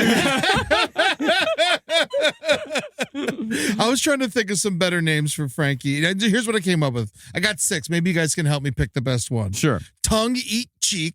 Oh, cute, funny. Yeah, Cute, funny. Neil Marsala. Oh, okay, that's funny, yeah. I got Cannibal Runs. Nope. Cross it off. Dick and Cacciatore. Thank you. Okay. Yep, there we go. So far, good. Yeah. Billy Cheesesteak. Dick and Cacciatore is still the next one. Yeah. That one. And Bradwurst. Definitely Dick and Cacciatore. Dick and Cacciatore, by the way. Yeah, by and by, number 1. Absolutely. All right. dickandcacciatore.com. But what's interesting about this forum is that despite the content, this forum worked just like any other community on the internet works to this day. Amongst the violent fantasies were posts about fucking whatever. Like this one. This is the title of one of the last posts on Cannibal Café. I had to watch that movie Highlander again. What sheer exhilarating and complete adrenaline rush to go into a battle on a one-on-one basis against all unbeatable odds. What an ultimate high.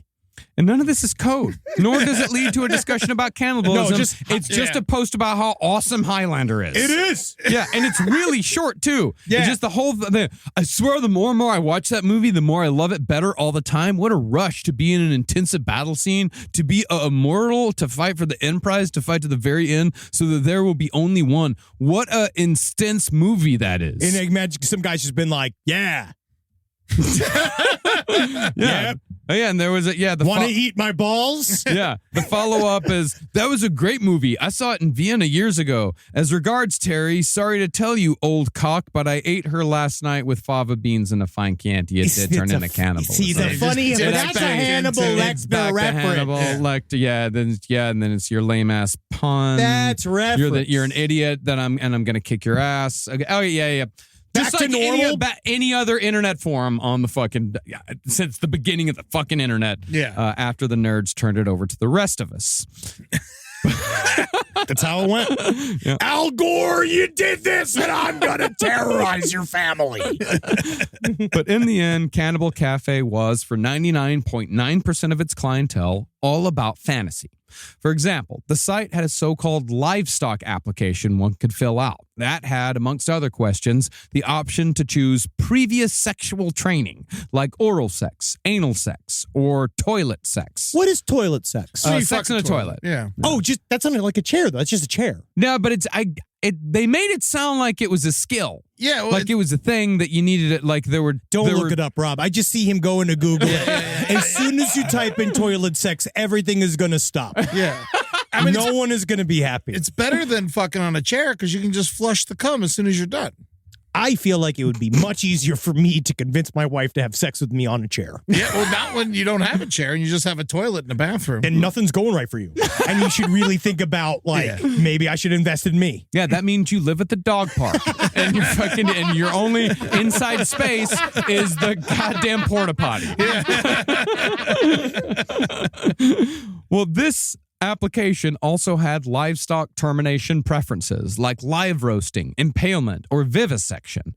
There was also one separate page called #SnuffSex that, for some reason, automatically downloaded a MIDI version of Stairway to Heaven to my computer that I did not open. Yeah, dude, delete that. Yeah. Now, in looking further into Cannibal Café, we found that the forum was run by an extraordinarily creepy-looking man with a huge walrus mustache who went by the name Perro Loco. Yes. Crazy Doug Yes. in Spanish. Perro Loco started this forum in 1994 and called himself the one true prophet of the Holy Church of Dulcet. Dulcet, I discovered, is an internet slang term for the fetish that involves killing, cooking, and eating other people. The closest to an origin I could find is that dulcet is an archaic word meaning sweet or pleasant, which evolved into the word dulcet, which means pleasing to the ear. In other words, I have no fucking clue why he chose this word to mean cannibalism makes me horny. I thought it meant, to be honest, because I just and also, already know. he's the only one who uses that fucking word. I know. I went to go look for it and I couldn't find it. There's a little part of me that wonders if it's based off of a piece of media or if it's a name of something. Could be. Like, I feel like it might be that. But side stories, lpotl@gmail.com. Please if let you us know know. the difference, please tell me, because I did try to look into it and I'm just never gonna. I'd never be able to get a real job or anything. Everything I've looked up just this week. I went further into it than I really wanted to. Yep. And still found nothing. I got a lot of stuff I shouldn't have seen. Yeah. I really saw a lot of shit that I really didn't want to see this week. Hey, but hey. Yeah. Hey. It's all part of the job. That's how it is. Yeah. Sometimes the job chooses you. Yep. Now, as far as what Perro Loco did outside of running the Cannibal Café forum, he was an EMT prior to his involvement with the site. Does it really surprise me? Because, EMTs, a lot of our listeners are EMTs. Yeah.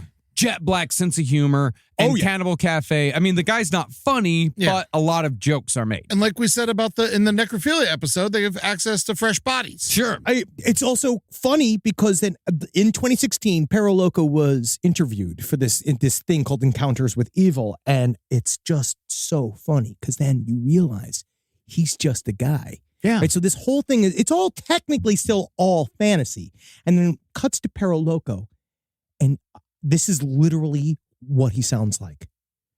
No, Meiwes' posts, they never stood out. Yeah, he never wrote anything particularly alarming because this is what everybody writes. Yeah. You know, it's just so common. I get emails from people asking to be snuffed, murdered, or cannibalized, and there's thousands of people out there. I have a mailing list, close to 10,000 people that like this. Again, your Midwest turned into Irish. It's just, it's what he does. I have a mailing list. Close to 10,000 But when Cannibal Cafe was most active, he was not an EMT. He was an employee at a fly fishing store. Okay. And that's the incredible thing about guys like Armin and guys like Perro Loco. It really is just the dude that you have a 10-second interaction with. You have no idea what's going on in that guy's head. You never know what anybody does. No, you really don't. Now, interestingly, Perro Loco was peripherally involved in a murder that happened years before Armin Meiwes made headlines, and it is very close to being the same story. The only thing missing is the cannibalism hook, which is why you've probably never heard about the murder of Sharon Lopatka. In 1996, 5 years prior to Armin, a 35-year-old advertising copywriter named Sharon Lopatka used one of Perro Loco's forums to find someone who would torture, strangle, and kill her. Now, by day, Sharon charged money to rewrite ad copy at the rate of $50 per ad and helped manage several websites that distributed psychic readings. Interesting. But by night, Sharon sold her dirty panties to strangers, marketed pornography that often featured unconscious women, and spent a lot of time on necrophilia and S&M discussion forums. I'll let you know something, buddy. Panties don't just get soiled at night. Panties get soiled all day long, and that's a woman's life. All right? And don't you dare let's shut that down for them. All right? Well, eventually, Sharon Lopatka began advertising her desire to be tortured and killed by a stranger, and her posts were picked up by another computer technician. There's a lot of IT guys in this story. A lot of IT guys. This guy was named Robert Glass, and his handles were either Toyman or Slowhand. Slowhand, isn't that Eric Clapton's nickname? Yeah, Yes. Slowhand, yeah. Yeah. Oh, big surprise. An Eric Clapton fan's an asshole. Well, after 900 pages of emails. 900 pages of emails. Going back and forth talking about Glass torturing and murdering Sharon, she finally met Glass at his mobile home in North Carolina. There, the fantasies became reality and the torture began. But according to Glass, he never intended to kill Sharon Lopatka.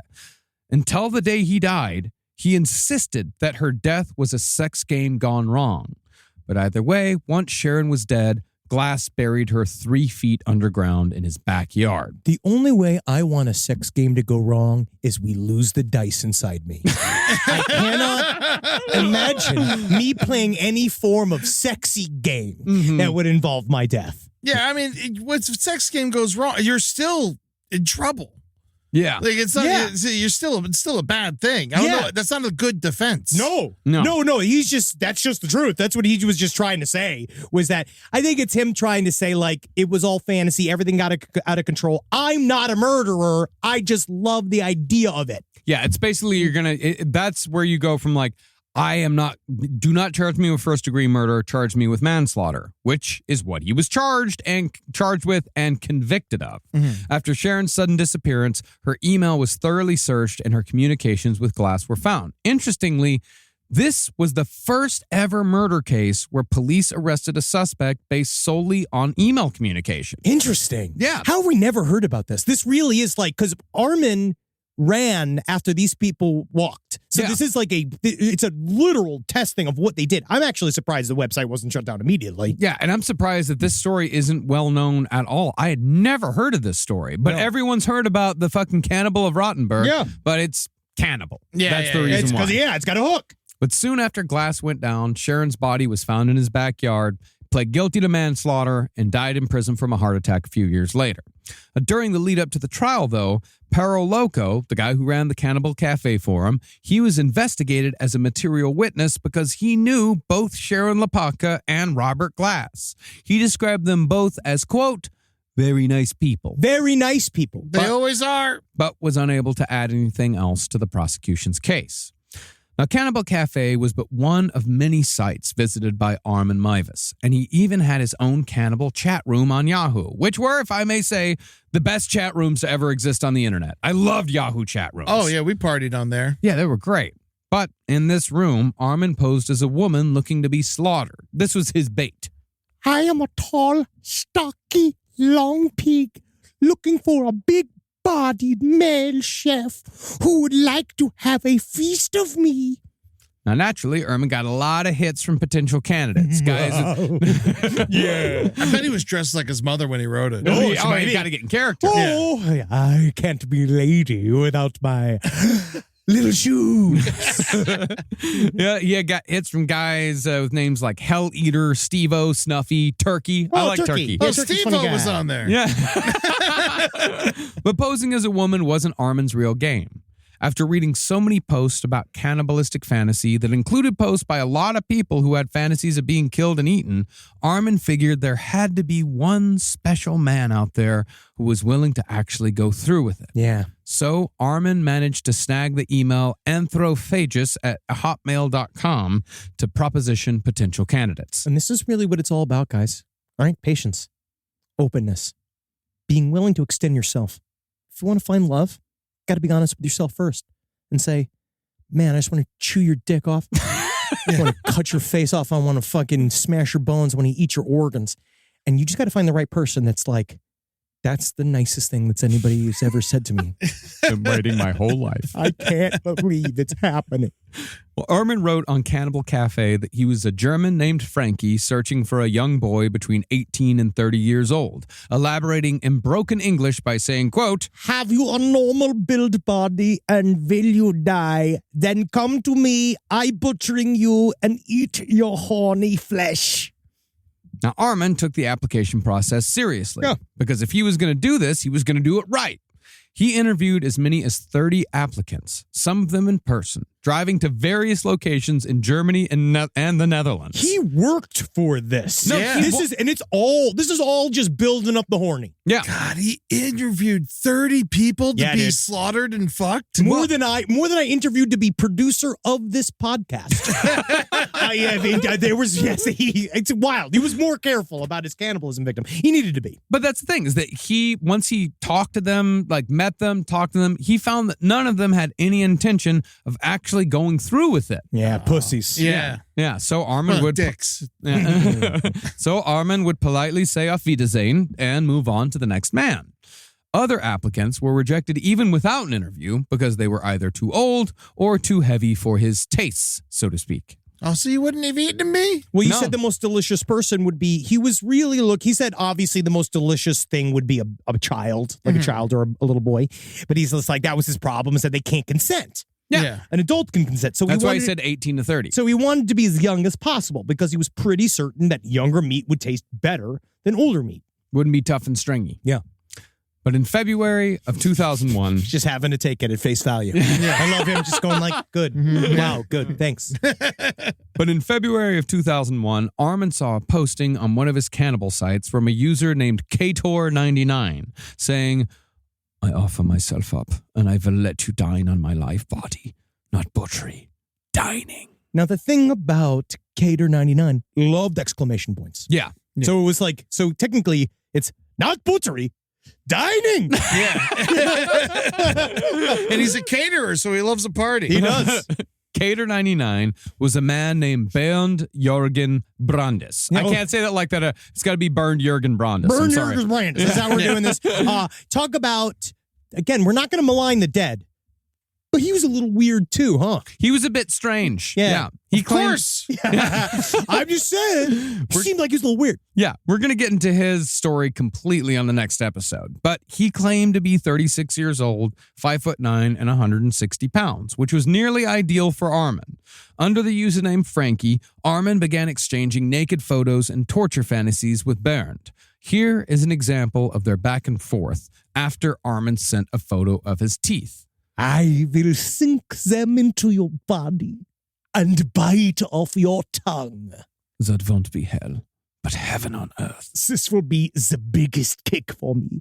I get a kick out of the idea of having another person inside me. Great. Terrific. I love it. Great. Oh, good. That's exactly what we're looking for. All right, buddy. See you soon. All right, talk soon. You're hired. And so, after about a month of what could be described as a whirlwind romance, had one of these men not been very specifically suicidal, Bernd agreed to travel to Armin's farmhouse on March 9th, 2001. Just before he left, Bernd told Armin, I'm your meat. Which is also really funny because, like, the topic of his emails, I went to the Wayback Machine and got their correspondence back and forth, and each one of the titles are all like, "Please eat me!" Exclamation point. You know, like, eat me! Yeah, it's all like Thanksgiving Day. Eat me! Now, I'm a little unclear on whether Armin began preparing for Bernd's slaughter after Bernd agreed to meet, or if Armin had the full setup already in place. But either way, by the time Bernd arrived, Armin was ready for the slaughter. They had talked about it and pre-planned. He was preparing slowly but surely as they were talking, and he was showing him his updated room as they went. Nice. I mean, not nice, but, you know, like, yeah. Yeah, it's nice. Cool. I mean, if you're doing this, all right, let's just say, Yeah. if you're already in this situation, right? Yeah, we're already in here. For instance, it is nice. It's nice. Because look at Mark Twitchell. He surprised those guys. They had no idea. Like, he's coming there. People like that guy knows he's gonna get eaten. Yeah. No, he's excited about it. He loves it. They're having they're working on a project together. Yeah, they're loving it. I spent a lot of time, like fixing up the guest room today because I got guests coming over. I think it's a lot. It's got a lot to do with that. Of course, yeah. You got to make sure it's nice. Yeah, make of sure they're course. comfortable. Of course.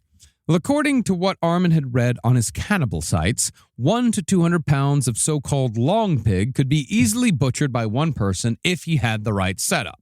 First, he would need considerable space. So Armin chose a large room on the second floor of his home that had formerly been a smokehouse. Because he had nothing but rooms. Yes, he had 36 rooms. They had a smokehouse Yeah. in his house. I think that was very common for this time period because it's a farm, and so a lot of times if you're going to keep meat for a very long specific time, you would smoke it to preserve it. It's Germany, which is like the sausage capital of the world. Yeah. So it's very convenient. It's extremely so. convenient.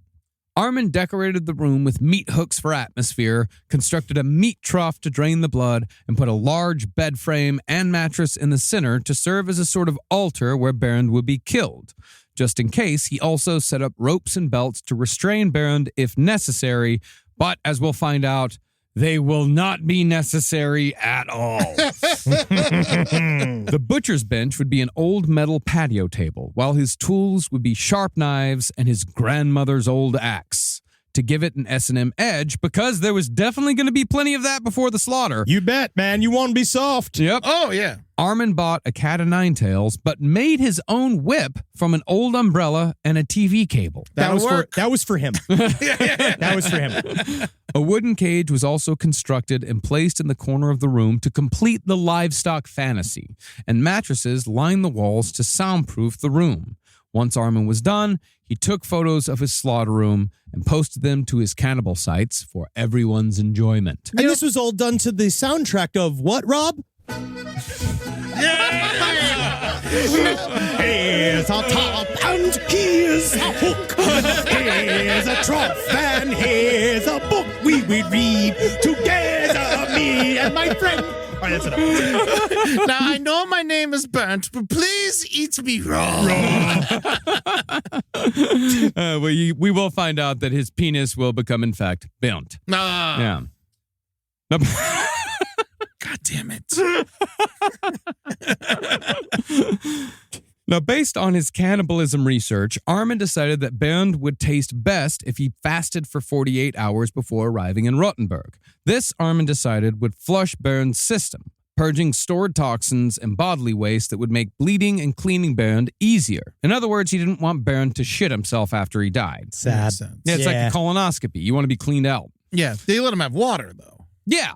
The only I guess. The only worry Armin had was that Bernd might be too old, because Armin believed that the best meat would be produced by men no older than 30, lest the flesh be too tough and stringy like so much old cow. Yes. Now, Armin had actually taken lessons from the local slaughterhouse to learn the best ways to butcher Bernd that would result in the most meat, and he decided that the halal slaughter method would work best. This method involved Bernd being stabbed in the throat. Then his body would be hauled up by its feet with loops of rope slung over the wooden beam of a cross Armin had set up. This was the so-called Gein configuration that took inspiration from how Ed Gein had butchered his last victim, Bernice Worden. And so, on March 9th, 2001, Bernd Brandis arrived by train in the town of Kassel, where Armin was waiting. They immediately recognized each other from the countless photos they'd shared, and when they finally met, Bernd said, "I am your Kater. I am your flesh. I hope you'll find me tasty." Me too. Honestly. They just start furiously making out. Oh, fuck yeah. Man, it was fucking crazy when I was like, it was me and my bro, right? We were watching the baseball game and shit, right? Having some french fries, having a fucking blast, right? We went back to his house, man. Next thing you know, dude, we're totally fucking in the bathtub together watching each other's legs. Fucking funny ass shit, dude. I love him. And it's there that we'll pick back up next week with Bernd and Armin's fateful meeting and how that ended. Now, I mean it. This was supposed to be one, but it's so thick. Next week we're going to wrap it up. We have a huge other true crime series coming after this one, but next week's going to get fucking gnarly. Yeah, it's going to get really gnarly because remember, all of this shit was videotaped. Very much so. Really? Oh, yeah, buddy. Yes. I'll send it to you. You watched it? I saw stills. Stills. Okay, yeah. The stills I can do. I can do some stills. Wait, now you don't want to send it to me? That's pretty gross. Get me ready. That's all right. Yeah, send them over to me. As a former chef. You got to be able to handle it. But yeah, it's he is a fascinating character, and he's probably getting out of jail soon. Probably. So we'll find out. Really? Oh yeah. Yeah. We'll get into it next episode. Yeah. Yeah, because his trial was also hilarious. Yeah, no, that's the thing is that, it's the lead up to it. It's the, what happened that weekend itself, what happened in the immediate aftermath of that weekend, in between the time that he killed and ate Bernd and the time that he was arrested. That's incredible as well. Yeah, there's a bunch of shit in there that's ridiculous. That's so fucking weird. Yeah. And then it's the trial itself, which is just so strange. Like, we're going to be getting into like the German legal system, which is weird and scary, which is very strange. They've got. Any legal system is going to be strange compared to the one that you know. Yeah. But it's there's a lot of ins and outs of this story, and it's fascinating. I was so taken aback by how much we love incredible the story was. Yeah, we love this. Yeah. So go to patreon.com/lastpodcast on the left to see us flap our gums at you. If you want to see Henry's dance during the German Volksmusik, you can go and see that there. Yeah, that's the that's it. only place in the world you can see it. That's it. And you're going to go to TikTok at LP on the left. I don't know what's on there. You're going to go over to twitch.tv And Instagram. Don't forget about Instagram. Go to Instagram. Oh, yeah. Go to LPN TV Go to twitch.tv/LPNTV for all of your Twitch LPN needs. It's all going over to our YouTube channel. Go check out that. So much. We've got a lot of good new content coming out. Good puts coming back. Go to lastpodcastonTheLeft.com to buy tickets to see us live. We are going to be on stage in Seattle tomorrow. I can't fucking wait. We love doing it. If you're around, we only got a couple tickets left. If you want to grab some, come show up. That'd be great. Super excited for the show. Yeah. It's going to be. Seattle loves us, apparently. I was talking to my cousins from there, and she's like, everyone's talking about the show. And it's like, so I'm very excited. Yeah, Very it's so much fun. We've always had such a great time in Seattle. Seattle was actually the first time we played Seattle. That was the first time a fight broke out at one of our shows. Yeah, that was like one of the first times we legitimately bombed. Yeah. Oh, wow. Yeah. That's amazing. But we've been can't making wait. it up ever since. We really have. Yeah. So thank you guys. If you want to fight, hit us up. Do it on stage. Do it on stage. But buy a ticket. If you want to fight us, you have to buy a VIP ticket to the Q&A. And that's where the fight will happen. A lot of fun. I can't wait. Yeah, can't wait. And we also got shows coming up in Washington, D.C. Thanks to everybody in Chicago. We sold out Chicago. Yep. Thanks so much. And, these tickets are going fast everywhere that we're playing in Brooklyn and here in Los Angeles. And we're coming to London. We're coming to Reykjavik, Iceland. Yeah. And we're, of course, going to be coming to Australia in August. So make sure to get your tickets for that now before they sell out. And I want to explicitly thank Joel, our researcher. We needed a fast turnaround on this fucking show, and he jumped right in. Shaw, one of our, also been great work. I just want to say thank you to everybody who works here. Like you guys, but honestly, we turned the ship around for this episode very, very good. And I want to thank one of our other researchers, Patrick Fisher, who actually has German parents and was the one who gave me the word Der Spinner. Oh, because great. I asked him, what is the name? What is the word? What's the name of a weirdo? No, what is the name? What is the word for oddball in German? And he's like, Der Spinner. Watch our fucking komisch. Watch if this gets played in Germany and it has to get bleeped out each time. You know what I mean? Like, oh my God, they said the S word. We'll find out. Yeah, well, we'll see. But thank you, Patrick. Thank you very much. We appreciate it. And he also does a great job on No Dogs in Space researching that as well. And we recorded a couple of episodes. Speaking of Germany, like we're still deep in our Krautrock series. We recorded a couple of episodes of our Can series, and that's going to be coming out very soon. We're very excited about that. So yeah, man, I'm fucking knee deep in Germany all the time now. I love it. It's great. Hi. What are you looking at? Let's end this. All right, fuckers. Hail Satan. Again. Hell Ula. Yeah, sure. I mean, she was a murderous witch, but a fun one. She never killed anybody. You're she right. just stole people's money who wanted to kill somebody, and that is admirable. Yeah. Technically, you're right. That's good. Yeah, and then she gambled it all away. Yeah. As she should. This show is made possible by listeners like you.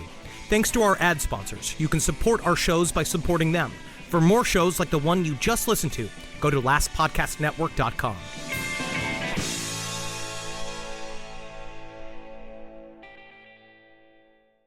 Nature can hide dark secrets. It's my job to unearth them. My name is Anna Pigeon. This Friday, I'm a law enforcement ranger. I need you to put your hands on the ground. don't miss USA's newest drama series. If you even touch one hair on the park's head, I'll stop you. Based on the best-selling books. For Anna, solving crime is second nature. I'm not letting him get away with this. Why do you care so much, Anna? Someone has to. Anna Pigeon premieres this Friday at 10 on USA Network.